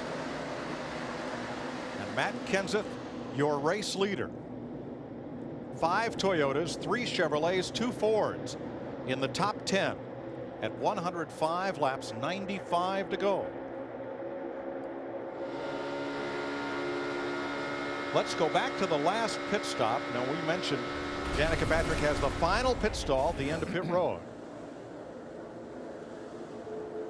And Greg Biffle comes out of his stall, 1 lane up from the bottom. Here comes Patrick. Up near the traffic, and Biffle commented afterward. That's where the camera's at, but I guess her crew chief told her to run everybody out through the grass. It'll be a long year if they're going to play like that. More efficient to go straight ahead than it is to try and turn and go. It's all right. Yeah, it'll be fine. She'll take care of herself. And that's a situation where if they could see what we could see, they might change their opinion. They were coming out 3 wide, and Danica's just coming out of her pit box. She may have been able to hold a little tighter line, but they were already bottled up right there. Well, and also just past the exit to pit road curves sharply to the left. That'll throw things off just a little bit. But Patrick, the pole sitter, is third. You see her just in front of our Fox gyro cam on board the 4th place car of Clint Boyer. Matt Kenseth and Denny Hamlin, Toyota teammates, are your leaders. Mike, just watch that camera. The car is going straight down the straightaway, and watch how quickly it goes up into that 31-degree banking. I mean, there it goes all at once. That's what it feels like. Now you're riding through the corner, and you're really just looking out the left corner of your windshield. As you come off this corner, watch how this thing flattens right back out, and that's where you really have your work cut out for you. And let's stress, there is no camera operator tilting that view for you. That camera's on a gyroscope. It remains vertical. The car does not remain horizontal as Clint Boyer hits 199 miles an hour into turn 1. And you see the banking in the tri-oval, how it's a lot less than it is in the bank up in the corners here, but still, you come out of the banking in the tri-oval, the car gets really difficult to drive at that point. Early contender Kyle Busch now finds his Toyota mired mid-pack in 20th place. Krista? Mike, the reason on the last stop they had to come back down and spend a little bit of extra time fixing the side skirt. You'll remember on the earlier stop back on lap 71, the car fell off the jack. The side skirt on the left side is now bowed out a little bit. The question, though, was it an effect of the jack slipping, or was it the cause of the jack slipping? Was the side skirt already bowed out to start? They're unsure of that, but that's what they fixed, and that's how Kyle fell back to about 16th right now. Do you recall what they did in practice yesterday? They came in their pit box. They measured that jack stop. So they either were cutting it way, way too close, or they had a mistake in what they were trying to accomplish here, because they checked that yesterday during practice. Down to the inside, Juan Pablo Montoya back in the race along with his teammate Jamie McMurray. They were involved in that lap 33 crash. Now we're riding with Michael Waltrip. Remember, started in the 29th position in this 26 car. Right now he's in 6th spot. Remember, on the restart he was leading this race because he stayed out. The reason he stayed out, he was one of the last drivers to pit under those green flag pit stops. But should we go about another 6 to 8 laps, he's going to have to make his green flag stop probably about 8 laps sooner than the other driver. But I got to tell you, there's a viewing party going up in Newtown today, and there's got to be a bunch of folks that's watching this race, and hello to every one of you that are just having the time of their life right here watching this car. It's actually led the race. Michael's in the top 10 here with the car. What a great job. The emblem of the town of Newtown is on Michael Waltrip's car, and if you text Newtown to 80888, you'll make a $10 donation to the Sandy Hook Elementary School Relief Fund.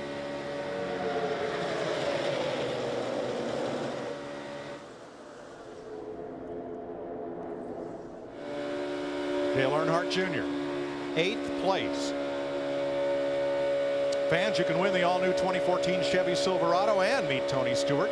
Enter for your chance to win at WinTheNewSilverado.com. STEWART.com. And Larry, I think they made Junior's car a lot better than it was when this race started. Maybe best it's been all week because he's running in the top 10 and he was struggling to keep up early. The number 2 qualifier and early leader of the Daytona 500 is Jeff Gordon. He led 31 laps today, but now he is dropped back out of the top 20, Matt. Mike, problems and concern continues for Jeff Gordon and his engine. He says the water pressure and temperature continues to be a problem. Alan Gustafson told him, just drop back, try to go into prevent mode and save the car as much as possible so we can get close enough to the end where it won't be an issue. That started when they had that paper on the grill at the beginning of the race, I guarantee you, and it's gotten worse. 88 laps to go in the Daytona 500 on Fox.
From high above Daytona International Speedway, 116 laps complete in this year's 500, 84 to go.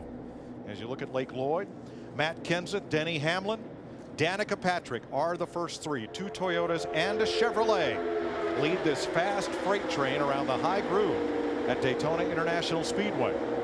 Kenseth has led the most laps today, trying to become the first back-to-back winner of the Daytona 500 since Sterling Marlin in 1994 and 5. Cale Yarborough did it. Richard Petty did it. They're the only ones to win it back-to-back. Mike, we're coming up on almost 2 hours of racing. You sit out there, you mentally process so much information.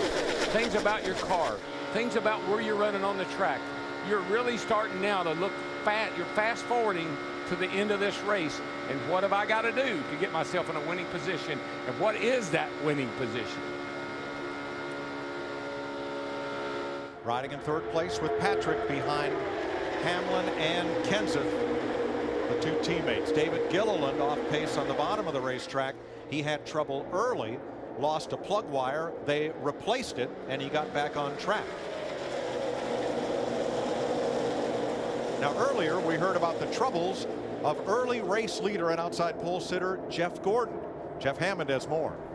Yeah, Mike, we take a look here at the 4 touchscreen. You can see air going through the grill is what we're talking about here. Now, Matt Yoakum was referring to what the water temperature and what the water pressure was. Now, folks, when you're going around the racetrack, this is where the water temperature is actually located on our car. Here's where the water pressure is. When the water temperature goes up, you see it goes about 260, you start losing water pressure because it's pushing it out.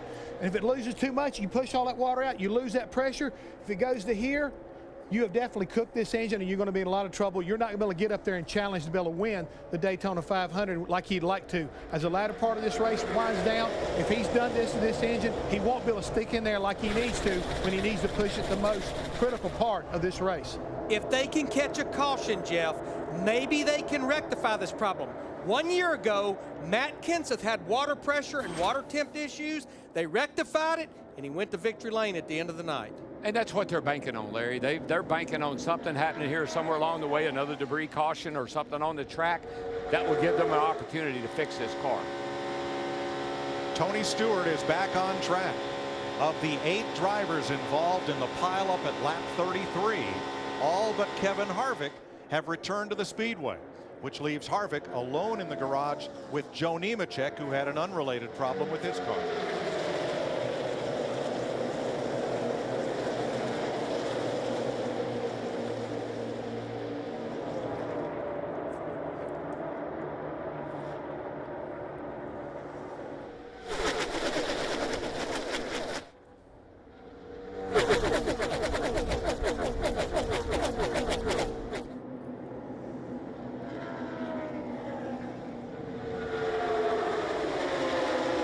Aerodynamics have been a big story at Daytona, particularly airflow over these brand new Chevys, Fords, and Toyota. Time now for KFC Fresh Off the Wire update. Matt Yoakum. Mike, earlier in Speedway, we saw a lot of issues with the right side windows, either starting to come loose or actually blowing out. NASCAR had the teams beef up the brackets around that window, and good news for Jimmie Johnson. He reported that his window on the right side was buffeting it a little bit, but no issue at this juncture. And Chad Canales also had a discussion with Jimmie, and I talked to Chad. He says at this point he's not concerned. 3 issues with drivers and side windows or side nets in the races thus far. None today. And that's what's fresh off the wire. What about that mirror combination Jimmie Johnson has there, Mike? Look at that one sets down low there that he can get a real good view of the whole right side of his car so he doesn't squeeze up in front of somebody. Jimmie Johnson's probably concerned about his window, but Michael Waltrip in that 26, we talked about him, he's going to have to come to pit road here in the next lap or two, because now he's getting to the point where he's up to about 45 laps, which is on the high side of the fuel window. But he's sitting in there, he's probably been milking this thing pretty good, Larry, in that draft where he's riding, so he can stretch her out. Green flag stops coming.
The Daytona 500 on Fox is sponsored by Chevrolet. Find new roads.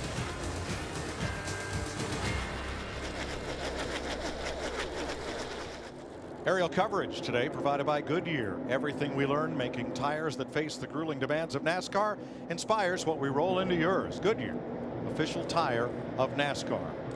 Boy, I think Danica got herself in a bind right here, Larry. I think these guys are getting ready to pit, and she got shuffled up on the outside right there.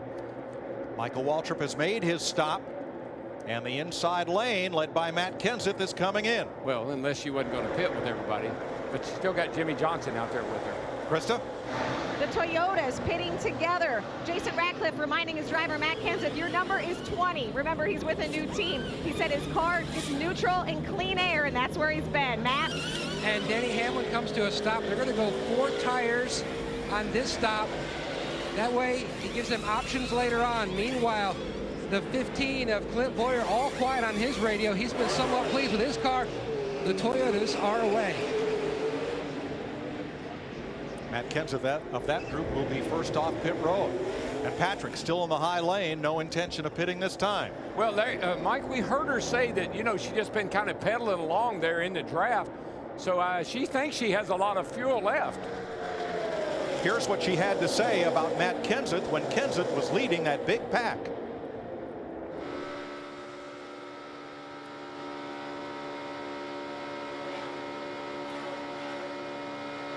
I'm sorry we don't have it, but Patrick said Kenseth must be using more fuel at the head of the pack than she was at part throttle, so she believes she can go a couple of laps further than the man who was the race leader when pit stops began. And that's okay, as long as she has dance partners that come to pit road with her. You can't just keep running out there by yourself. You'll be 2 seconds slower than everyone that's in the draft. Yeah, Jeff Burton and Paul Menard made their pit stops and come back out. Kevin Harvick returns to the race. Larry, I believe this is a very decisive moment in this race for that 10 car. What are they going to do? Well, I think the good thing, just a few drivers behind her, you've got Jimmie Johnson in the 48, you have Dale Earnhardt Jr. in the 88. I'm sure they're communicating with those crews, all run the Hendrick engine package, possibly come to pit road together. And this is when by now you have a lot of fuel mileage information. So you know kind of how much further you can stretch it out. Here's the other agenda. Her crew chief, Daytona Beach-born Tony Gibson, a veteran of this series, said, we want to lead some laps today. They're doing just that. This may be the, I think they're getting ready to come, Larry. Yeah, here they come. Joey Logano flashes by. Greg Biffle comes on to pit road with Patrick and 5 others, including Jimmie Johnson. Almirola is in, and now another half dozen behind them, including Jeff Gordon. So she'll have lots of company coming out of pit road. Matt? And Mike, we could be seeing different strategies in the Hendrick camp. Jimmie Johnson, they're going to make a chassis adjustment to tighten him up a little bit. Meanwhile, he's going 4. Steve, the 24 is going 2. I like going 4 tires right here because everyone can make it to the end on one more stop. Steve? Just saw Greg Biffle. He says the car is smooth. Danica Patrick, 4 tires. She leads when the jack drops.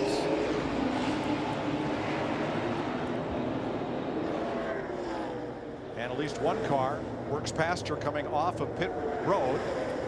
Joey Logano comes in now. He surrenders the lead. Yeah, First time the 22-year-old from Middletown, Connecticut's led today. His Marcus Ambrose coming in with him. And both the Penske cars are in, Logano and series champ Brad Keselowski right in front of him. Yeah, Danica gets such a short, she can't get going. She's got a little wheel spin there, and it really cost her. Everybody else is already on the roll when they get to her, and it's cost her a couple of spots. But overall, great stop. Leader is the Tasmanian Marcus Ambrose. That time by in the other Richard Petty Ford, teammate to Eric Almirola, past champion of the Australian V8 Supercar Series. And there goes Ambrose.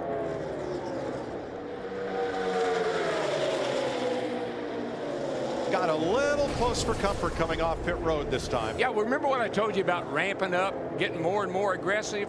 Well, even off of pit road, you're going to get more and more aggressive, and you're not going to take anything now. You're not going to give anything. You're going to take a lot. All the way out, D. All the way out, baby. Outside the 88. Matt Kenseth is back to the lead with 69 laps to go in Daytona.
The Daytona 500 on Fox is sponsored by the entirely new Ford Fusion.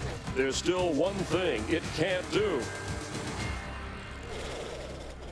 135 laps to go. Fox Fantasy Auto Racing presented by Ford starts today. Pick your team of 5 drivers each week and compete for prizes all season long. Sign up today at foxsports.com/fantasy. 65 laps to go with NASCAR Hall of Famer Darrell Waltrip and 2-time Daytona winner Larry McReynolds. I'm Mike Joy. Matt Kenseth has been in command for 73 of 136 laps. His Toyota teammate Denny Hamlin right behind. In fact, the whole front 5, including Boyer, Kyle Busch, and Mark Martin, along with 6th place Martin Truex, driving the new Camry. Then Dale Earnhardt Jr. in the new Chevy SS, and Greg Biffle in the new 6th generation Ford Fusion. On pit stops, Danica Patrick to 9th, Jimmie Johnson 10th, and those 10 cars are trying to motor away from the field. Yeah, and the thing I guess you got to sit here now and kind of rack your brain about is how do I get by these guys? Because we haven't seen anybody be willing to go to the bottom, but you are back there. She is, Danica, with Dale Jr. and Jimmie Johnson in a 48. They're going to have to do something to get by all those Toyotas, though. Yeah, those 6 Toyota drivers, remember, they were some of the trouble. first. Turn 1, guys. One car down, spinning. Trevor Bayne up to the wall, collects another. That is Carl Edwards. The 5th wreck that Edwards has been involved in this spring. The 34 of David Reagan involved, and that's the 35 of Riverside, California's Josh Wise. We're under caution for the 4th time today. Something happened to a car going into turn 1, as if it just, I don't know who it was. You'll have to take a look at it, but they lost it going into turn 1. See Austin Dillon there in the 33, damage to the front end. Trevor Bayne, we mentioned him in the 21. Terry Labonte in the 32 car as well. Josh Wise all torn up, and his teammate at Front Row Motorsports, David Reagan and David Gilliland. My goodness, all 3 of the front row cars of Bob Jenkins taken out in this pileup. Let's see what happens here. I looked up, I saw a car spinning, and I couldn't tell why. 27 is the first car out of line in front of you. Oh. Hold it, no caution. Caution is out. Caution is out. Caution is out. Here's Brad Keselowski on the outside of Carl Edwards. Rudeman just ahead. Let's see what happens here. I just looked up, I guess it was the 2 car I saw going, looked like he was down on the apron sideways. Ooh, looked like possibly. But it looked like they started accordioning up in front of Brad Keselowski. Very similar to what we saw at the start of the race, Larry. Just somebody slowed up a little bit and it caused that accordion effect. Ricky Stenhouse Jr. in the 17, he just basically stopped and he went on by. Now Joey Logano was not involved, but they're working on his car. Pit road back at the fuel cell area. There is Austin Dillon. And David Reagan's not going to make it back, nor is his teammate David Gilliland.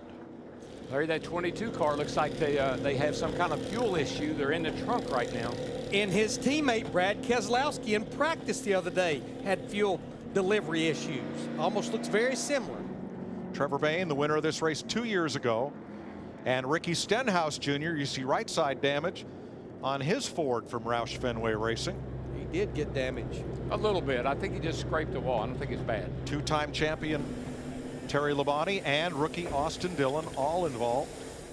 And a nightmare season continues for Carl Edwards.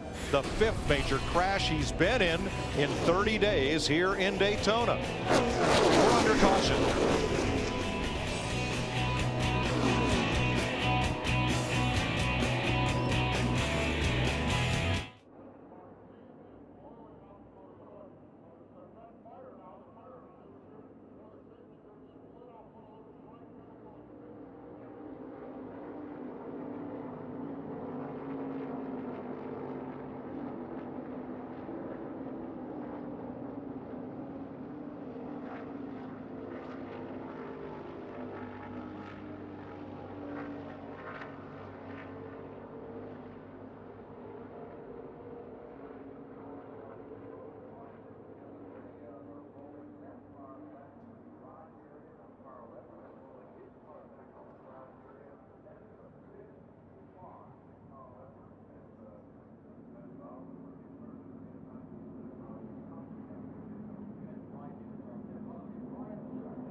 The Daytona 500 on Fox is sponsored by Toyota.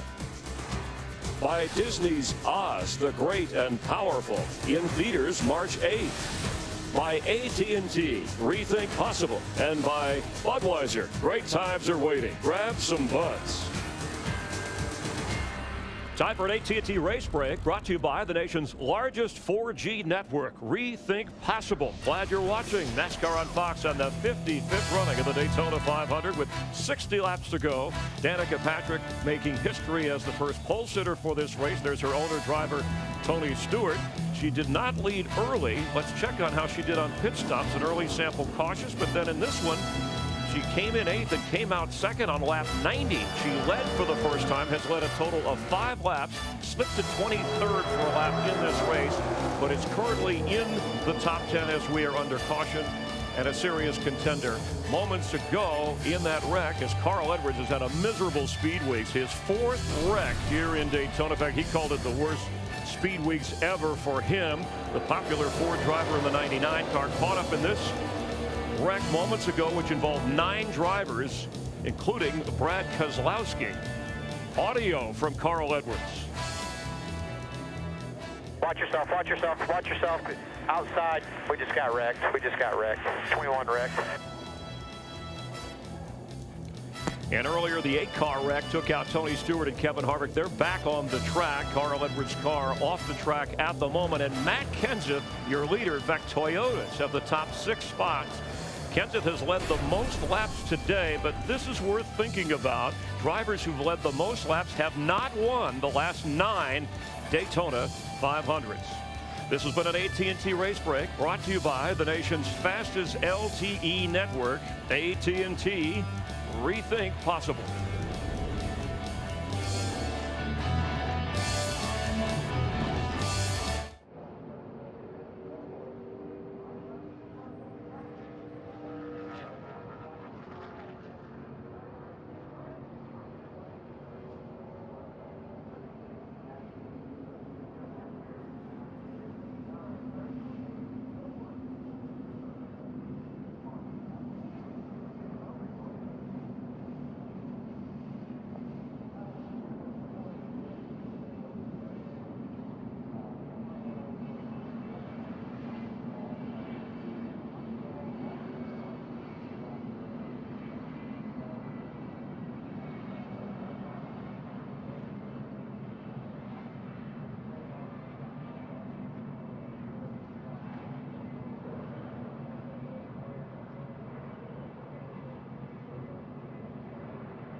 We're proud to announce our Fox Sports Supports charities for 2013 are Feeding America, Johns Hopkins Medicine, and Stomp Out Bullying. We'll raise awareness for these organizations all year long on all Fox Sports networks and platforms. We're proud to support the work they do to make a difference in people's lives. To learn more, foxsportssupports.com. Here's an inside look with the free NASCAR Mobile 13 app and truly unlimited data on the Sprint network. 40-year-old Matt Kenseth from Cambridge, Wisconsin, has led the most laps, and he is your leader under caution with 57 laps to go in the 55th running of the Daytona 500 on Fox.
Aerial coverage provided by Goodyear. Everything we learned making tires that face the grueling demands of NASCAR inspires what we roll into yours. Goodyear, official tire of NASCAR. We'll go back to green in one lap. Carl Edwards is out of the race and with Kristen. And he is still sitting in his race car in the garage. He waved us over in order to see this replay. Carl, what are we watching here? Well, I shouldn't have got out of the line in the first place, but I can tell you riding around up there in line is not a lot of fun. So we're going down the front straightaway here, and I was just looking for a hole to get back in. And somebody got turned sideways, and I ended up running into Trevor. So frustrating. This has not been fun. My guys, they're not quitting though. We're working hard. They've already told me they're ready to go to Phoenix and dominate. We're not getting held down this year. It doesn't matter how many cars we wreck here. We're fighting to the very end. we're gonna go to Phoenix now and win that thing. But it's a very frustrating day for Fastenal, and now just go out there and hopefully cheer on another Ford to victory. All right, Carl staying in the car because, as he said, his team feverishly working, trying to get this 99 back out on the racetrack. Mike. Thanks, Krista. Lengthy cleanup down in turn number 1, and as Edwards indicates, it's difficult to pass out there. We've seen a lot of freight train racing, which led Danica Patrick to have this conversation with her spotter. It's not a good idea to be learning and taking chances up here in the top 10. So, you know, hopefully I don't get shuffled back, but you know, that's why little eyes and ears out there just to see if something's sticking or working. You know, feel free. I sure will. I think what she doesn't want to do is she doesn't want to make a mistake. She's in the top 10. She's been running up front all day long. I think she'd like to figure out a way to how to get back up to the front, but she doesn't want to take any risks or chances to do it. And we know everyone will have to make one more pit stop. Audio from Dale Earnhardt Jr. and his team. I really ain't got an idea what this thing's going to look like at the end. Just go into the bottom groove, I guess. See what happens. But if we don't have a yellow late, pretty sure we're considering how this race is ran so far. I'm pretty sure we're going to get something that spikes up the end there. You like the top groove at the beginning of the race. A lot of drivers did. Now maybe the fast lane is the bottom. That's the lane where Matt Kenseth will take this restart from, alongside teammate Denny Hamlin. Green flag with 54 laps to go. Well, the bottom is a good place to be, particularly if you're trying to get in front of somebody. You can crowd them a little bit, but you know, they probably worn the top out, Larry. They're ready to try the bottom for a while. Here comes Boyer on the inside. And that number 15. Danica Patrick in the 10. She's in the middle, in the sucker hole, getting shuffled back. Now that smoke you saw, that's just a speedy drive that they put down, the oil drive. Boy, this is the worst place Danica's been all day. Oh, big smoke from one car down the back straightaway on the inside there. I think that's a stay drive, Mike. Yeah, down it goes all the way down the back straightaway. You can still see it even on the apron in 3 and 4. Treacherous right here, boys. These tires are on the car. They ran all those caution laps. Treacherous going right here. Patrick looks to the inside and comes down behind Dale Jr. in front of Paul Menard. Still right in the thick of things here in 12th place. Matt Kenseth in front. His dad was a great Wisconsin short tracker. His 17-year-old son Ross has a budding racing career in late models.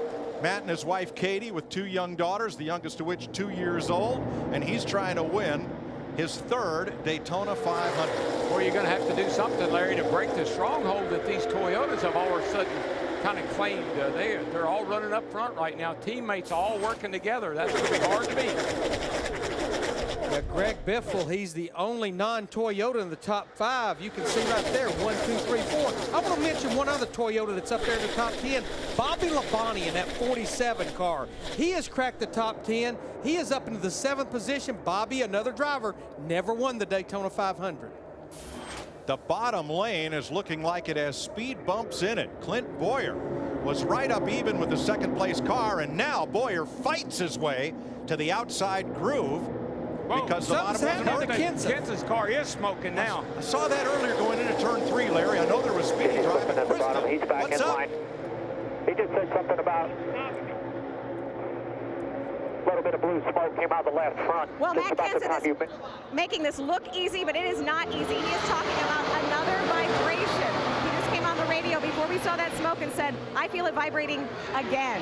Yeah, he's got some kind of issue with something in the front end. I'm not sure what it is, but that car's going to have to come to pit road. And Darrell, a lot of it looks like it's coming out of the left front wheel area.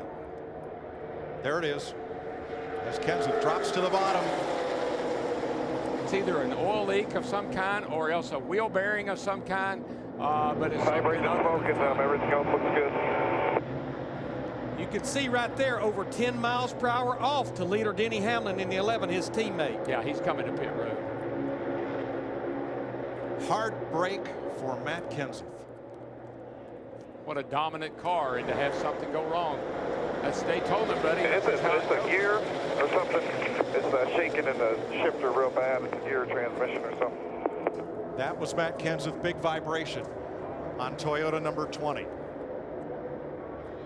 but his two Joe Gibbs teammates are now 1-2. Denny Hamlin, and Kyle Busch has worked his way back to the front. When they raised the hood, a lot of smoke come out from underneath that Matt Kenseth 20 car. You know, another driver that's worked his way back to the front, Jeff Gordon in that 24 car. Remember, he's been complaining about overheating problems. He's now back up in the top 10, actually trying to crack the top 5 in 6. Hey, Larry, 50 laps to go, you got to go. You know, you can't worry about it. You just got to run until it blows if there's something wrong with it. 13 cars trying to drive away from the field. We will have at least one more pit stop. Matt? Mike, those Hendrick bow ties trying to work their way back to the front. Jeff Gordon runs in 6, and Gordon, they're looking at strategy for later in the race with maybe 20 to 15 to go. He thinks you got to have 7 to 8 cars in the bottom to make his car work well there, which has so much speed. Meanwhile, his teammate right in front, Jimmie Johnson, Chad Knaus, the previous stop, put 4 tires on that Chevrolet. He just asked Jimmy moments ago, looking at strategy for that last stop, if I give you fuel only, would you be okay with that? He said 10-4. And here comes Kyle Busch to pit road. He just started smoking. Kenseth's teammate is on pit road. Kyle Busch, who has not led today. He's run as high as 2nd. Krista, his looks different. It's coming out the exhaust pipe. Yeah, completely different situations. He's talking about it blowing up. Matt Kenseth knows it was something with the drivetrain because he said when he put it in neutral, it stopped shaking. It isn't shaking so bad he couldn't see. Right now, they're trying to figure out what's wrong with his teammate, Kyle Busch. Kaboom goes Busch. And now finally they're going to pull the pins and lift the hood. But they know his race is pretty much done. Well, now Gibbs has got 3 great race cars. One of them was leading. He goes to the pits. 18 was up there. He goes to the pits. But who's leading now? That'll be the 3rd Gibbs car of Denny Hamlin from Martin Truex's Toyota, Greg Biffle's Ford, and Jimmie Johnson's Chevrolet.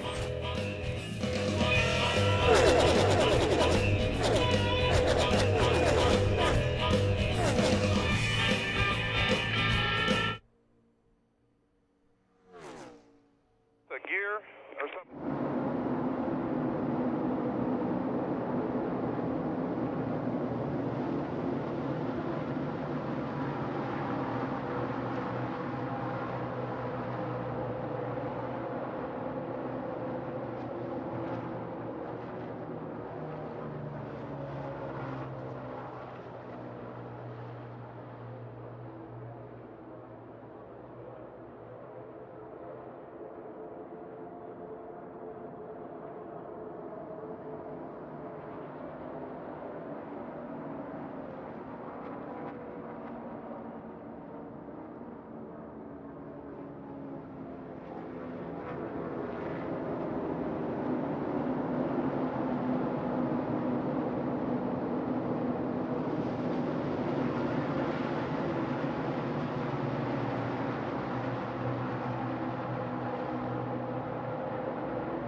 Kyle Busch out of his car and in the garage in a matter of 2 minutes.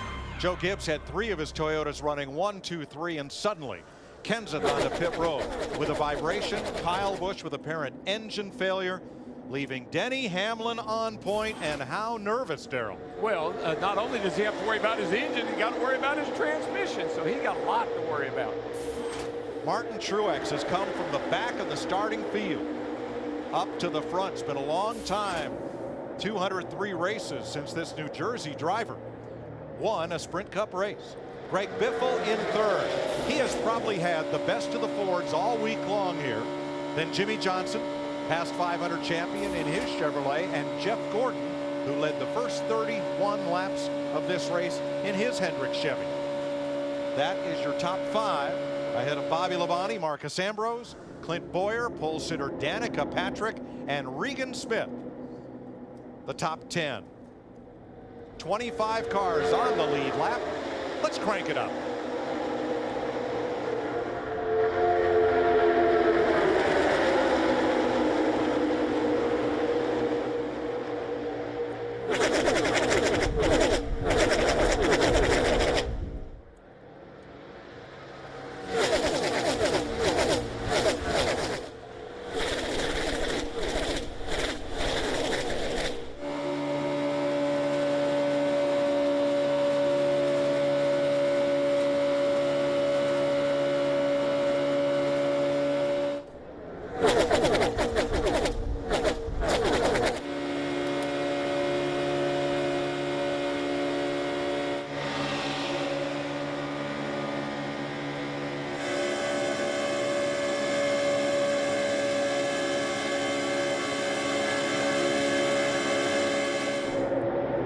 Yeah.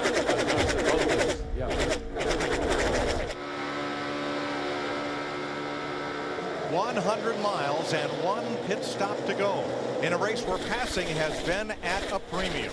Matt Kenseth has led almost half this race, 86 laps, but he's in the garage area.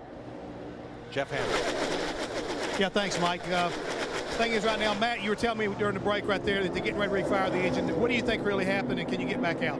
It's either a transmission or an engine. If it's a transmission, we'll get out. If it's an engine, obviously we won't. But you know, obviously disappointing end to a great day. But I really want to thank Joe Gibbs, Toyota, Dollar General, and the Home Depot for all them guys getting together and putting this deal together for me. We're obviously one of the cars to beat today, and I think we're gonna be a force all year. So we got a lot to look forward to. You looked up, all of a sudden your teammate was coming down garage area. Do you know what happened to his car? Yeah, I didn't totally hear you. I saw the 18 go by. I don't know what happened to him. You know, obviously we got to work and make it to the end of these races. You know, you can't drop out and win championships. But I feel like we got a great group back in Joe Gibbs Racing. They've been doing an awesome job all winter, and you know, hopefully we'll get it fixed. If we don't, we'll look forward to getting to Phoenix. Thank you, man. They're working really hard right now, guys, to find out if they can get this 20 back out on the racetrack and get a few points. Strategy at work here. Darian Grubb is the crew chief for Denny Hamlin, the race leader, and Greg Biffle's team trying to figure out when they are going to pit. Well, we're about 10 to 12 laps from most of these drivers making a green flag stop.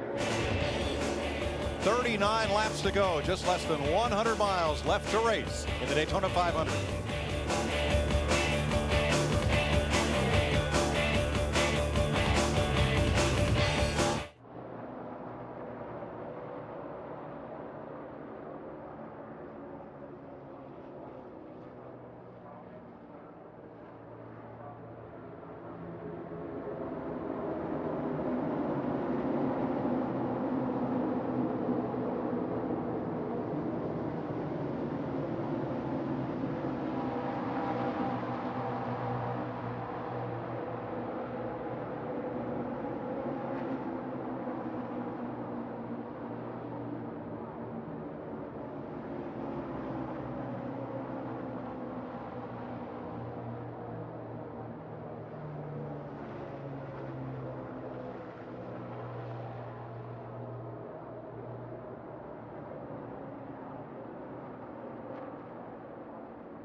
Stay high, stay in it, stay in it. Kane gets around. Oh, high. Slides across the track. We're junk. More carnage. We're tore up. Terrible. Hold brake. A big wreck in your mirror. Two big pileups, and now 87 miles left to go in this Daytona 500. Denny Hamlin leading Martin Truex in Toyotas. Greg Biffle's Ford ahead of Jimmie Johnson and Jeff Gordon in Chevrolets. And a pit stop in the offing not far from now. Meanwhile, one of Thursday's Budweiser dual winners is in the garage with Jeff Hammond. Thanks, Mike. Kyle, did your engine give you any kind of indication it was getting ready to cut loose? No, it didn't, but it's really unfortunate. You know, we're all running 1, 2, 3. I think Matt's is a separate issue, but I blew the motor. So, you know, it's frustrating. You come down here and you have such fast race cars. You know, all the guys at Joe Gibbs Racing built us some awesome pieces, and you know, we were running 1, 2, 3 there, and it felt like we were dropping like flies. So, just something inside the motor broke that wasn't supposed to break, and you know, put us out of the race. So it's a little devastating, you know, when you're running 1, 2, 3 like that, looking pretty good, and just going into your final pit stop so you can see what you could do towards the end of the race. But hopefully now the 11 can bring it home. Thanks a lot. Guys, he shared with me just a moment ago that he really believes who's ever leading on that last pit stop will wind up winning the Daytona 500. Well, passing has been at such a premium today. Yeah, that's what I was going to ask Larry. Larry, how am I going to get from 6th, 7th, 8th? How am I going to get up there? Because nobody wants to pull out and take a chance on losing the draft or getting shoved to the back. What are we going to do? Are we going to be able to do something magic on a pit stop? How am I going to get up there? Well, we're only going to have maybe just a little over 1 can of fuel. So I think definitely just 2 tires, maybe that 1+ can of fuel. Biggest thing, don't get caught speeding, and my driver has to do a really good job of getting on and off pit road if it comes down to that green flag stop. Hamlin, Truex, Biffle, Johnson, and Gordon. They are the front 5 in this roughly 12-car draft. Bobby Labonte, who finished 4th here 2 years ago.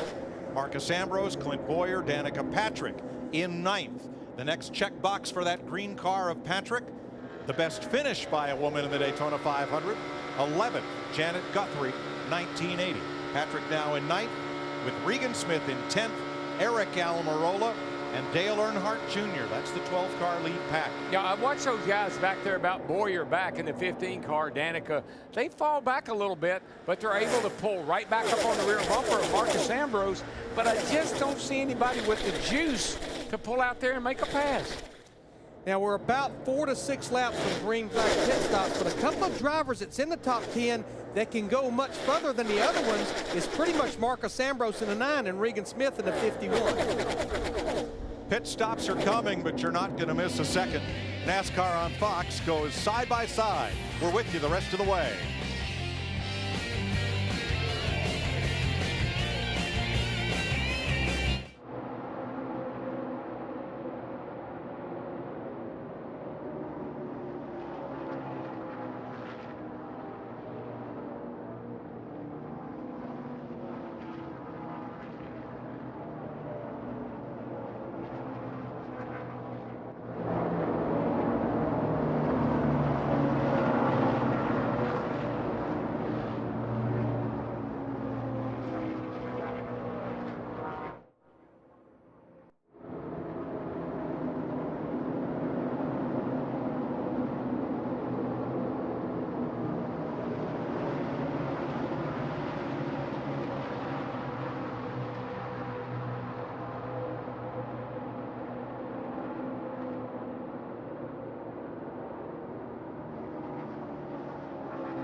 28 laps to go in the 55th Daytona 500. Denny Hamlin is the leader. Confirmed from the garage that both of his Joe Gibbs Toyota teammates, Kenseth and Busch, out of the race with engine problems. One pit stop to go. Martin Truex second, Greg Biffle's Ford. Jimmie Johnson, Jeff Gordon in Chevrolets, Marcus Ambrose in a Ford. Boyer, Patrick Smith, and Almirola, the top 10, and we're just a couple of laps away from these stops. The leader, in fact, maybe in this time. Are you thinking, brother? What are you thinking? I'm thinking all the Toyota drivers are nervous now, knowing that 2 engines let go. Greg Biffle was going to stay out in that 3M car, but he joins the line, and here comes the lead pack back through about 9th place onto pit road. No speed, no speed. Matt. And the 56 of Martin Truex Jr. They were talking gas only for the 11 of Denny Hamlin. He needed a tear off due to stuff all over the windshield. He's waiting for the go. He got the signal. Steve. 2-tire stop only for Greg Biffle. 2 tires and some gas. He's gone. Gas only for Danica Patrick. She will not be the first to leave pit road. She's going to come out 5th or 6th under green and may lose another spot as you watch from her bumper cam. The leader is Regan Smith from Syracuse, New York area, driving for James Finch, single car team. Dale Earnhardt Jr. inside Smith as they come to pit road, along with Mark Martin and others. Krista. Mark Martin saying he's a little tight, but the most important pit stop of the day will be fuel only for the 54-year-old Mark Martin. 29th try to win the 500. Junior hits his pit stall. Steve. All right, Mike, we expect them to take 4 tires on the number 88 of Dale Earnhardt Jr. He had hoped that this track would get slicker, but in fact, 2 tires. Yeah, I was going to say, with as many drivers doing fuel only or just 2 right side tires for track position, 4 tires not the way to go. No, I would not have done well. I wouldn't have done that either. I would have done what everybody, the majority did. I'd have just taken fuel and got the heck out of there. And the leader, involved in a big dust-up earlier, a 9-car jam session in turn 1. Sprint Cup Series champion Brad Keselowski.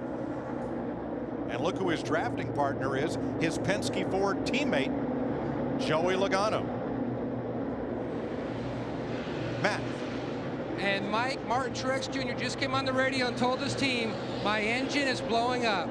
Another Toyota coming to grief. Remember, Michael Waltrip Racing, Joe Gibbs Racing, they get their engines from the same source, Toyota Racing Development.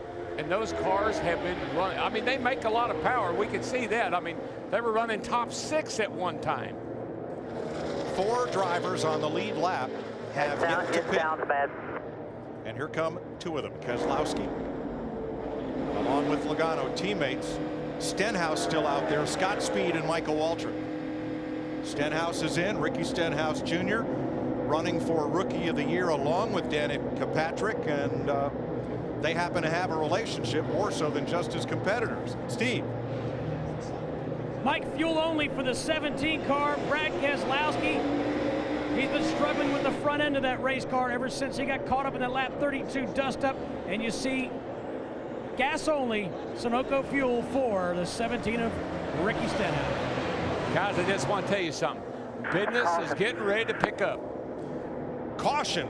Jeff Burton and his Cat Chevy have pounded the wall, leaving Scott Speeds out on the racetrack. Excuse me, we are still green. I said caution. Yeah. And now it's out. Now on the front stretch. I knew something was going on. Mike, I looked down there and they were all 3 and 4 wide. I said, man, we're a little early for that, but the caution was out. Perhaps the least funded car in the field, Scott Speed, driving in a 2nd season for Levine Family Racing. The Formula 1 driver from California was the last driver to secure a race your way in spot to the 500 in Thursday's qualifying race. He just led the 500. So reminiscent of last year when we were sitting here with Dave Blaney leading the Daytona 500, wondering if the race was going to get restarted then. A little different scenario, but good to see Scott Speed in the lead. Jeff Burton, veteran, had been a front runner much of the day. There's 2 cars together off in the distance. Here they come to the head end of pit road. Well, it looked like either the right front just went down on it or something broke on that 31 car. just as he was about to turn it off into the tri-oval. Yeah, I'm not sure what happened there. That was a hard hit, though. That thing pounded the wall. Jeff Burton was running 19th. Veteran from South Boston, Virginia, whose son Harrison raced quarter midgets and now late models. That wheel tire is not turning at all. Now with 23 laps to go, we still show 24 to 25 drivers still on the lead lap. Scott Speed and Michael Waltrip, the two drivers that's not pitted, but they'll have to pit because they can't make it to the end. They've not pitted since lap 141 and lap 145. Well, we saw Tony Stewart yesterday. He was 21st on a restart with about 15 laps to go. Larry, would there be any value in coming down pit road, putting 4 tires on for good, being able to really have good grip and working your way back up there? Is that too big a gamble? Darrell, I think before this race weekend, I would say it would be a great move, but I just think with that many drivers on the lead lap, I just don't want to give up track position.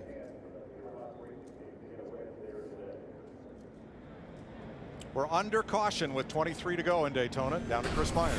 Well, Mike, we've had 13 different leaders if we go back, and Brad Keselowski involved in 2 early wrecks. This on lap 33. Kyle Busch, who said, hey, my bad on the radio getting into Casey Kane. It took out Tony Stewart and Kevin Harvick. A couple of favorites in this race. Stewart, the owner, driver, and mechanic, getting his car back into it a little bit later with Harvick. And Danica Patrick in the top 10 most of the day on lap 90 leads for the first time. 5 laps led in this race, and Michael Waltrip, owner, driver, analyst, leading, and said he heard cheers all the way from Newtown, Connecticut. And then lap 138, Trevor Bayne gets into Keselowski. 9 drivers involved in this wreck, including Carl Edwards, whose miserable speed weeks continued, and Matt Kenseth, who has led the most laps in this race with engine problems, out of the race after he led much of the day. Meanwhile, Danica Patrick looking on as looks like Martin Truex's car getting some work on as well. And let's go back upstairs now to Mike Joy. Thanks, Chris. 22 laps to go. Scott Speed, I'm a little surprised, did not choose to pit once pit road was open. Oh, I think if I were a Scott Speed, I would ride around there till they gave 1 to go. He's going to be at the back anyhow. That's right. Looking ahead to our coverage of Sprint Cup Series racing in the next few weeks. We'll be out in the desert, Phoenix, Arizona next Sunday for the Subway Fresh Fit 500. And in 2 weeks, Las Vegas for the Cobalt Tools 400. Sunday, March 17th on the high banks of Bristol for the first short track race of the season in Tennessee. Fox Sports, your home for NASCAR Sprint Cup Series racing. And Mike, we're going to see blazing speeds at all those racetracks. We'll have the new 6th generation car with a double-size rear spoiler. When we get to these downforce tracks, things will be different. Scott Speed leads. Juan Pablo Montoya, Tony Stewart, Casey Kane, and Jamie McMurray, all damaged cars from earlier crashes, onto pit road. So he will surrender the lead at 21 laps to go to Brad Keselowski.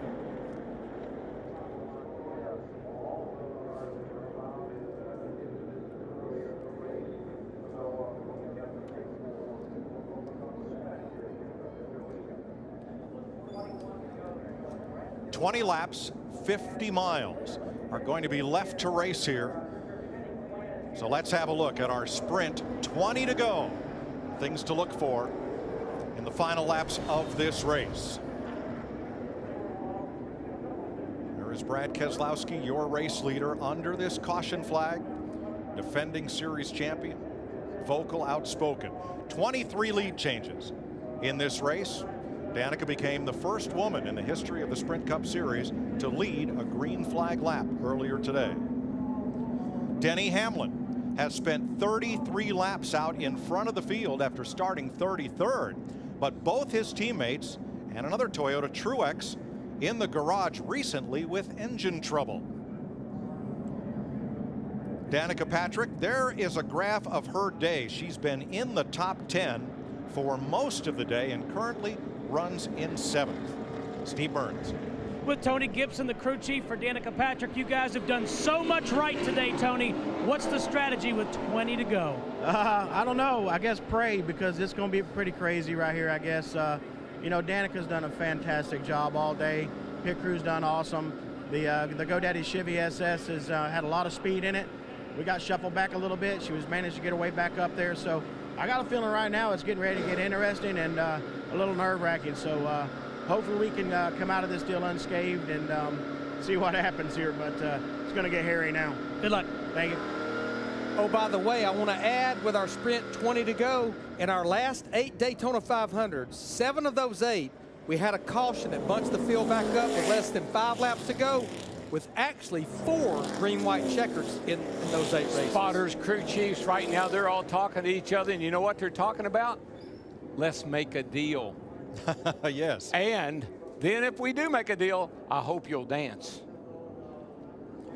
Well, NASCAR's 6th-generation car has proved hard to pass. However, the first half of this race belonged to the Chevrolets. Jeff Gordon was out in front for much of it. Then the Toyotas took command, mostly with Matt Kenseth. Now, 3 of the top 5 cars are the new Ford Fusion.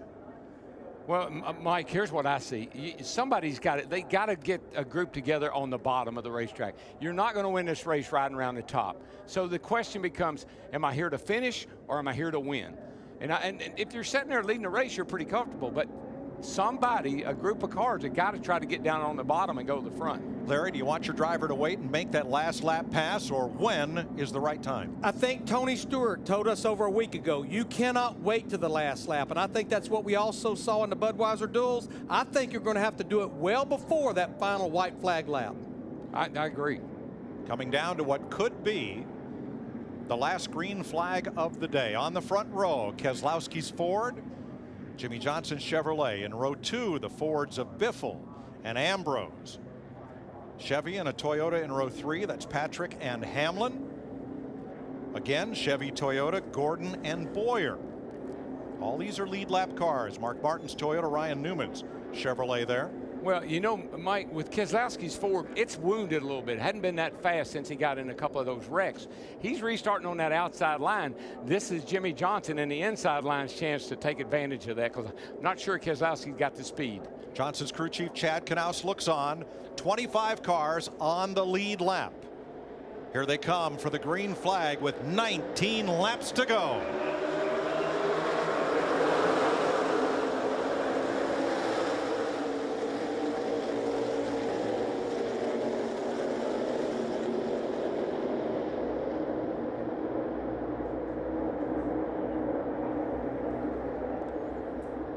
Three wide mid-pack. Keselowski with the busted nose of his Ford in the wind.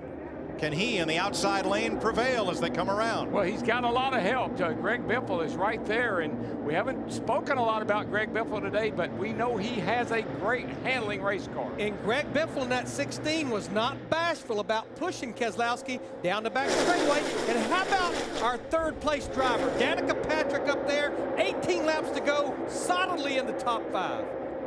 Jeff Gordon recovering from early overheating in 4th. Mark Martin, Jimmie Johnson side by side for 5th. Then Dale Earnhardt Jr. I think it just shows anybody, you get up there with Keselowski's car, we know it's not 100%, but with the right help, with Greg Biffle pushing, he can stay up there, and I don't know. Can he hold him off? Uh-oh, bumper jam right there. Patrick got up against Greg Biffle. Jeff Gordon backed off a little bit. I think Danica's ready to go. I think she knows this is a great opportunity to get by Keselowski, and Biffle's the guy that could do it. But he's a real good team player, and that's a Ford in front. Ford, Chevy. If Patrick makes the move inside, does Gordon go with her? Oh, definitely. I think that's what it's going to take. It's going to take Danica, Jeff Gordon, but then you got guys sitting back there. Dale Jr.'s back there, and so is Jimmie Johnson. They need to get together, and soon. Yeah, Jimmie Johnson in that 48 trying to pull that inside line. They lost a little bit of the ground. I think they're starting to chip back away, but not at a fast pace. And Denny Hamlin, who's led the second most laps today, has his number 11 behind Johnson on the inside lane and ahead of Clint Boyer's Toyota and Eric Almirola's Ford. But they are inching toward the front. This time on the low side, they gain a car length. They're alongside Gordon. And here comes Johnson next to his Hendrick teammate and headed toward Danica Patrick, Chevy in 3rd. Boy, this is when you just got to keep looking straight ahead. Don't worry about where those cars on the inside are, as long as you can maintain that 3rd spot. 16 laps to go. We're going to keep you side by side right here on Fox.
Jimmie Johnson's Lowe's Chevrolet has come running up the inside and led the last lap by 6 1/1000ths of a second from Keselowski's Miller Lite Ford.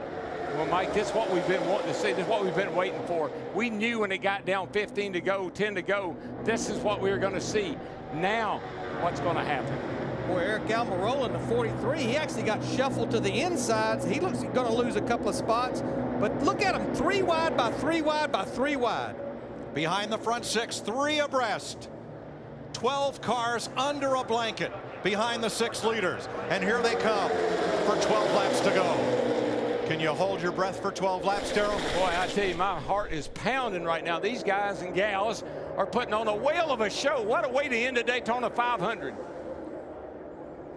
Earnhardt behind Patrick, 4th on the high side, and now he's 3 wide with Jeff Gordon and Almirola. And you know, you're in a box. Where are you going to go? Boyer slipped up there in front of Logano, and that accordioned the middle line. The 22 of Logano. And look at Dale Jr. right there behind Danica. That could be a potent combination. He has definitely turned up the wick here. We'll be coming 11 laps to go this time. Logano had to lift, lost his momentum, and that backed him up in the field. And now Keselowski is alone on point. 2 by 2, 4 rows behind him with 11 to go. Larry, did you think that 2 car had this kind of speed in it? Not out front. I mean, when you look at the front end's got tape and bare bond and everything else on it, holding it together. Unbelievable. But you know what? You got a determined individual behind the wheel of that race car. Oh, he'll wheel that thing around here. We know that. But look at it. It looks like it's been in a war. Last year, Keselowski won Roger Penske's first Sprint Cup Series championship after some 30 years of trying. Today, he's trying to give the captain his 2nd Daytona 500 victory. 10 laps to go. 25 miles left in this Daytona 500. Darrell, is it safe to say Brad Keselowski's driving as much out the back window as out the windshield? He's going wherever he sees them get the move, get the run. That's where he goes. But here goes Jimmie Johnson. Can he get up off the corner with him and hold it down the back straightaway? While we were in commercial, we saw Keselowski change lanes in front of Johnson. He's pushing. He's nobody behind him. He's pushing you out in front. He's off you now. He's off you. Look how much that push by Greg Biffle shot him ahead of Jimmie Johnson in the 48. That may be just what, well, I don't know. There goes Keselowski back to the outside. He knows that's the fast line. He probably doesn't want to give that up, but he's getting down there looking at Jimmie Johnson alongside as well. And here comes Johnson. Here he comes. Can't quite clear him. And Keselowski has the momentum on the outside. Caution's out. He has Biffle. And caution is out. 3 wide. Caution is out up top, 3 wide. Debris low in turn number 2, and everybody gets a chance to catch their breath. Announcers are happy, get to catch their breath. Drivers are happy. Crew chiefs are smiling. Now, what will be interesting, the way they reset the field is by how you cross the last scoring loop. Does it make a big deal? Sure it does, because it determines maybe inside or outside line where you'll restart. Terry Labonte will get the free pass on this caution flag, which is the 5th of the day. Now, as if Keselowski didn't have enough damage to the front end. Whoa, a big piece of aluminum right there. Didn't seem to hurt anything.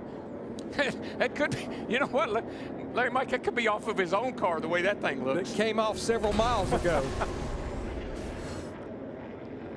What about Jimmie Johnson, Matt? Chad Knaus asking for the binoculars, Mike, because he was telling Jimmie to go ahead and just save fuel, meaning to stay out, and Jimmie says, whatever was on the racetrack, I pile drove it in the center of my grill. So they're going to take a look and see what, if any, cosmetic damage they had to the 48. I saw it bounce off Keselowski's car. I do not think it was a piece of aluminum, like a crush panel out of one of the wheel wells.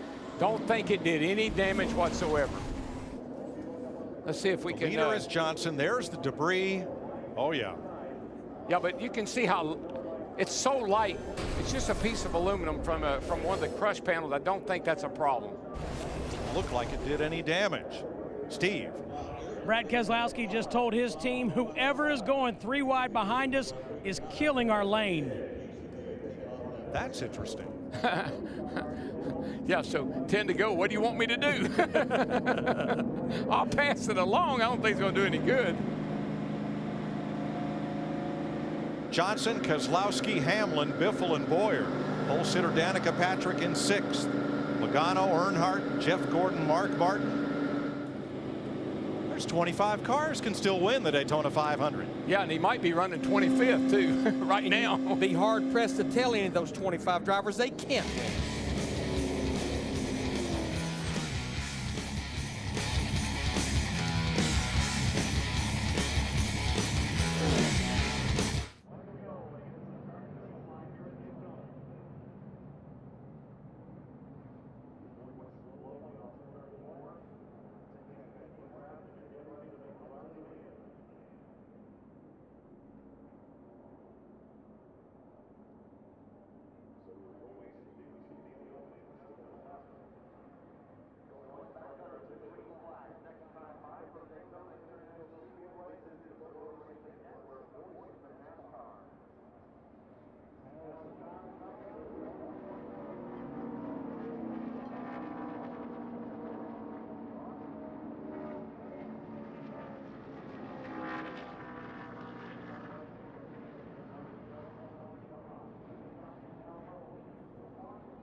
I'll do the best job I can to do my end of the deal today. I say we're going to keep her up front and let's make her fun. I know my Danica was on the pole and she just drove right by me. Let's go, go, go, go. Straight out, straight out. Nice job, guys. Done a nice job all day. Thank you. By starting from the pole and by leading a green flag lap, Danica Patrick's already made NASCAR history today. She will restart 6th with 6 laps to go. That's her crew chief, Tony Gibson, talking to a member of Greg Biffle's team. Biffle will line up right in front of her on the outside. Rows 2 and 3 behind Jimmie Johnson. It's Johnson versus Keselowski on point. There are just 6 laps to go. Yeah, and then that outside line now has the hot rods in it. Jimmie Johnson's car is fast, 16's right there. I think Danica and Biffle might think they can do something with Jimmie Johnson if they get the chance. Pace car dives in. Chevy, Ford, front row. Toyota, Ford, Toyota, Chevy, and here they come. Danica is right up against the back of Biffle. Biffle right up against the back of Jimmie Johnson, and they head off to turn 1. The race is on.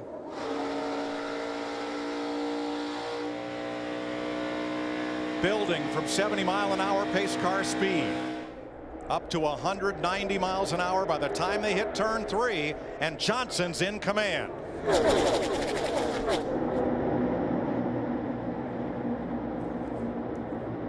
Greg Biffle sat behind his teammate last year, Matt Kenseth, and pushed him to the very last lap, and Dale Jr. slid by at the end of the race. Biffle's in a great position right now. Darrell, do you stay in the high groove if you're up front? You got to, Mike. You cannot move right now. There's no way. 3 wide behind the top 10 as Jeff Gordon tries to bust out of the middle and come up to challenge. That outside line is definitely moving. You can see Brad Keselowski on the inside getting smaller and smaller in that 2 car. Yeah, what you'd really like to have happen, Biffle and Danica particularly, is these guys on the outside can clear the inside guys, then it gives them some options. How about Dale Earnhardt Jr.? You're riding with him, pushing Danica Patrick down the back straightaway. And pushing is okay on the straightaway. Troublesome in these corners at these speeds. Keselowski and Hamlin in the 11 on the inside with Logano.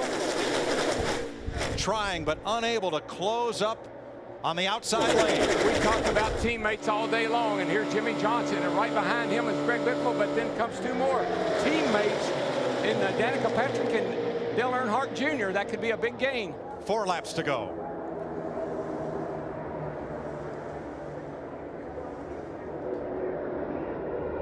There is no telling how much Greg Biffle in that 16 car wants to win the Daytona 500. He's come close. He's had a great speed weeks, and here he is in 2nd place behind Jimmie Johnson. But Larry, with this car, we haven't seen conventional wisdom pay off. I think that Greg Biffle right now is trying to think about what do I need to do to get by Jimmie Johnson and win this race. And right now, Johnson's not running the high groove or the bottom groove. He's almost running the middle of the racetrack through 3 and 4. Wouldn't you? I think that Biffle and Danica and Dale Jr., they very well might make a move on Jimmie Johnson here before too long. Should the caution flag come out before the leader takes the white flag, we'll attempt a green-white checker finish, and we'll try that up to 3 times if necessary. Once the leader takes the white flag, the next flag, caution or checker, ends the race. The only problem with going a little early, which I'd love to be able to do, but if I don't make the pass or if I don't get where I want to go, I may lose a lot of positions coming to the checker.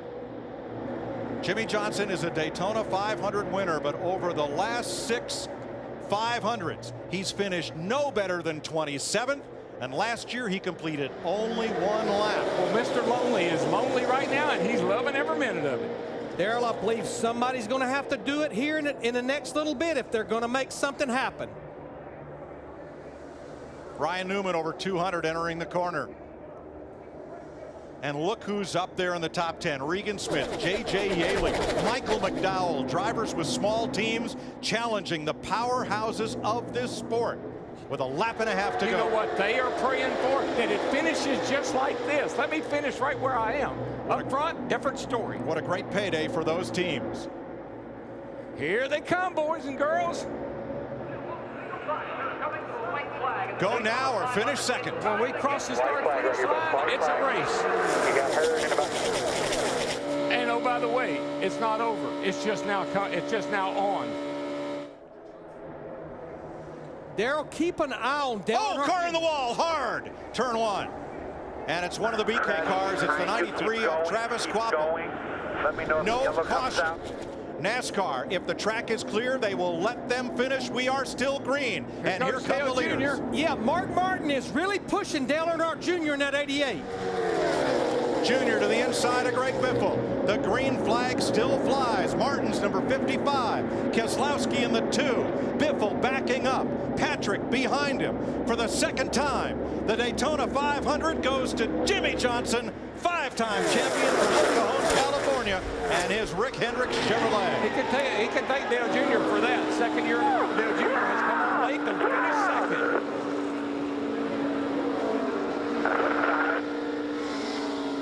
Danica Patrick, the pole sitter, becomes the highest finishing woman in the Daytona 500, 8th. They were coming at her from every side. I mean, front, backs, left, right. That group is a happy group, and he's a happy man.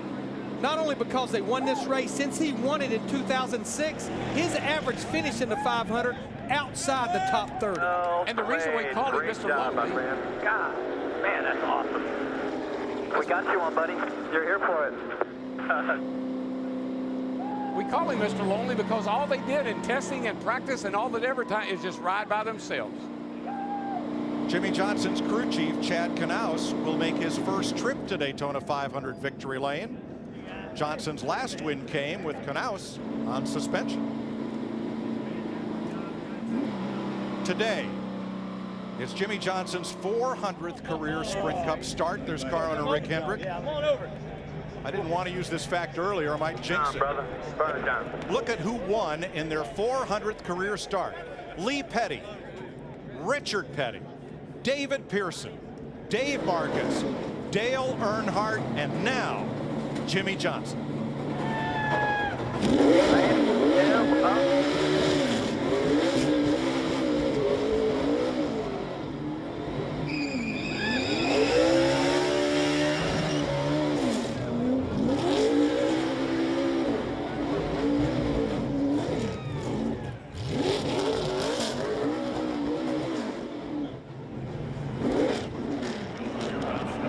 Slight bit of body damage. That's last I remember. 61st career Sprint Cup Series win for Jimmie Johnson. He becomes the 10th multiple winner of the Daytona 500 and kicks off his 12th consecutive season with at least one victory.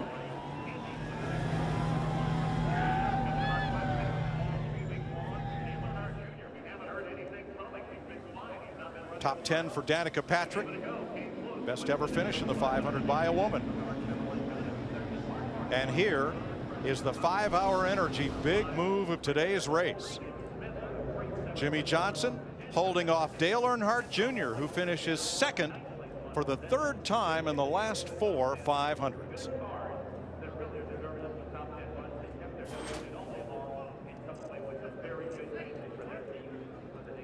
Mike, at the end of that race, the last 5 or 6 laps, not a soul in this grandstand was sitting down. They were all on their feet, screaming and cheering. Yes, they were. Mark Martin in his 29th 500 finishes 3rd. Keselowski 4th. Newman 5th. Here's Matt. And a history-making day for Danica Patrick. Top 10 finish, Danica. You had led laps, and you were sitting 3rd.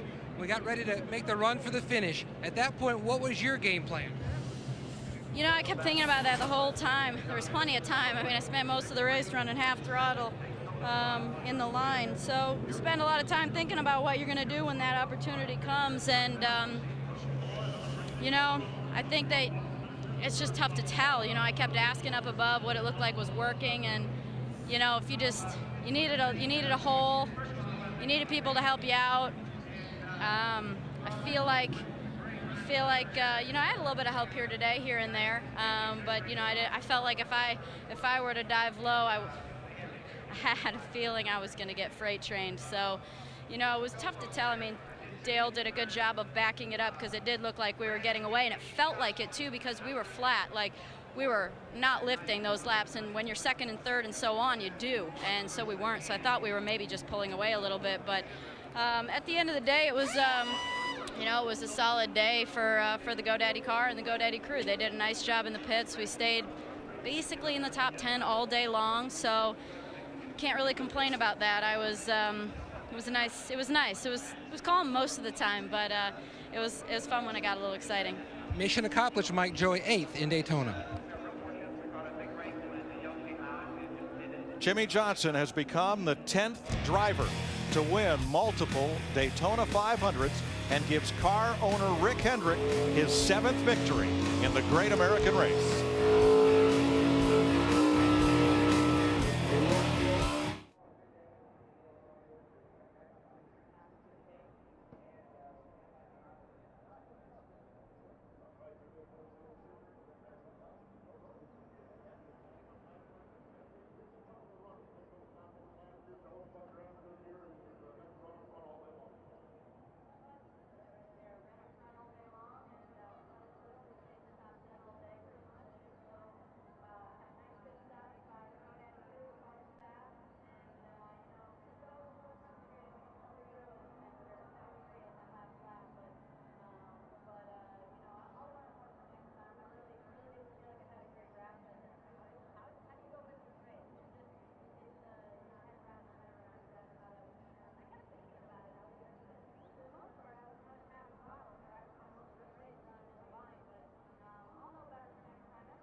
Chris Myers welcoming you back to Daytona and the Sprint post-race show. The results are in. Jimmie Johnson, Dale Earnhardt Jr., Mark Martin, your podium finish in the 55th running of the Great American Race. A couple of Chevys, and Mark Martin at his 29th Daytona 500.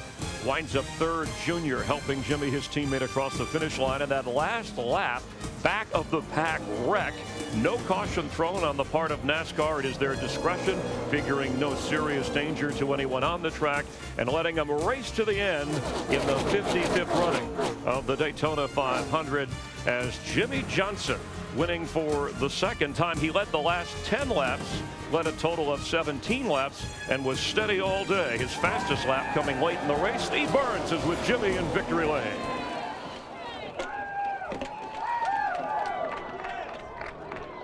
Jimmie Johnson's second time you've won the Daytona 500, but it's been a bit of a drought since 2006.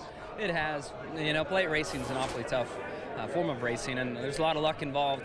I mean, this pack racing is a little different. You can't ride and wait for things to happen. You have to race all day long and fight for track position.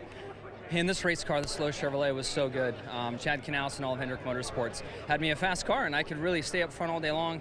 And I had a lot of confidence this final few laps leading the train, because I knew just how fast this car was. So big credit to everybody at Hendrick Motorsports. Jimmie, it seems like you guys had a very specific game plan from the moment you unpacked here in Daytona.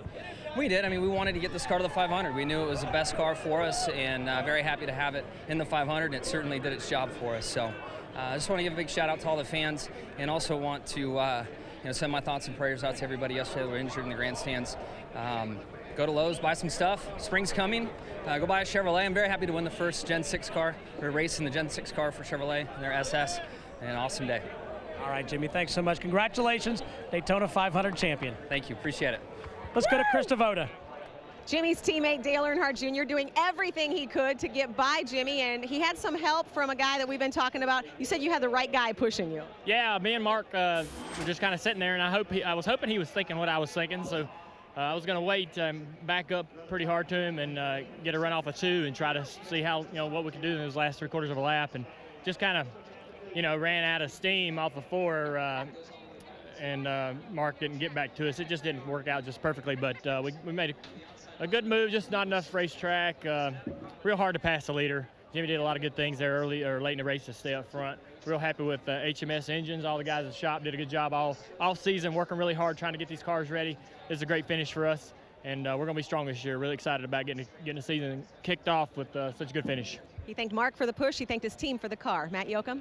Brad Keselowski's Ford looked like it had a rough night at Flat Rock or Toledo, and you almost had a chance to win. Tracks for those weren't local tracks. Exactly. You almost had a shot to win the Great American Race. Lane choice, the deciding factor, Brad? Well, it didn't help. I needed to get a push from the 11. It looked like that lane got stalled on the restart, and I might have had a shot there, but certainly the high lane, I think we saw all day, had all the speed. And, I caught a break earlier in the race, about 30 laps before that, when the yellow came out right after we had pitted. We were probably going to cycle out about 5th or 6th, and we ended up cycling out in the lead. And that got us in the high lane and, kind of fighting with Jimmie, and then we caught a bad break when the yellow came out. And Jimmie was about an inch in front of us. We passed him, we were going to pass him, and we did pass him right after that when the yellow came out. But, that's just the breaks. We were fortunate to make it through some of the wrecks today with the Miller Lite Ford, and, I'm thankful for that. But, damn, I want to win this race. I don't want to just finish 4th or be happy not winning. But wasn't in the cars today, and we were lucky, like I said, to get through all that stuff. And one thing about this 2 team, we just we never gave up today, Maddie. So that's our spirit, and we're going to try to keep that to go for this championship this year. Keep fighting on to Phoenix. Jeff Hammond? Thanks, Matt. I'm here with Greg Biffle. Second coming to the white flag one more time. What happened coming down the back straight? Because it looked like you were in a catbird's position one more time. Yeah, we were. I started backing up to Danica a little bit, and, the 48 car started backing up to me. So that was, that was a little bit of an issue. But, we really tried to, the 88 laid way back, and he had such a run on the bottom. I just didn't think going down and blocking the 88, I figured I was going to get wrecked. He had too much of a head of steam. And the bottom really hadn't worked that well all day. And, I figured he was going to stall out down there, and I guess they just had enough cars lined up that they got a big run down there. Well, a good, strong run there by Greg Biffle. Didn't quite get it done today, but Krista, he's fairly happy with what happened here at Daytona. Well, so is Mark Martin, Jeff Hammond, and if you're a fan of this sport, then you were pulling for number 55 on that last lap. Mark Martin pushing Dale Earnhardt Jr. You guys trying to get by Jimmie Johnson. You were doing everything you could. Yeah, that's a Daytona 500, and I'm just so grateful to Aaron's and Toyota and everybody that supports this effort to give me a chance. Rodney Childers and I just wanted a shot at it with 2 laps to go, and we had it, and it was right there. And, if things would have shuffled differently, maybe we could have got it, but it was a great effort. We had a really good run there, and just coming off of 4, I had a great run on Junior, but Brad was too far behind me to give me that shove, and we couldn't do anything with it. So it was just an incredible day. I can't believe these guys let me drive their car. 54 years old and so close. Matt? Ryan Newman was chasing his second Daytona 500 win. So how would you describe those final couple laps? not as eventful as I thought it was going to be. I thought there was going to be another yellow, but congratulations to Jimmie and his guys. That was a great finish, it looked like, from my standpoint. We mixed it up pretty good, but great day for Quicken Loans. Quicken Loans has got a Bring It Home sweepstakes, so go online, QLRacing.com. 5 people will get their mortgage paid for a month. On top of that, we got the Bloomin' Onion, so great day. Crazy as you thought it would be? I want to talk about my sponsors, man. No, it was crazy, no doubt, but I've been under the weather, and we went through a lot of stuff on pit road, so my guys did an awesome job to get my car back in contention to do what we did, and our best position all day was the last lap in 5th. So I can't say that we're entirely satisfied with that, but after our day, we'll take that. All right. On to Phoenix, 5th place for Newman. Chris? Thank you, Matt. This historic Daytona 500, and there is owner Rick Hendrick. You heard on the pre-race show his drivers talk about the teamwork. This is the 3rd time that Hendrick Motorsports has had a 1-2 finish in the Daytona 500. The 33rd time his drivers have finished 1st or 2nd in a NASCAR Sprint Cup race. But Jimmie Johnson, the 5-time champion, now a 2-time Daytona 500 winner, back in victory lane, and a lot more coverage from Daytona, Florida. You're watching NASCAR on Fox.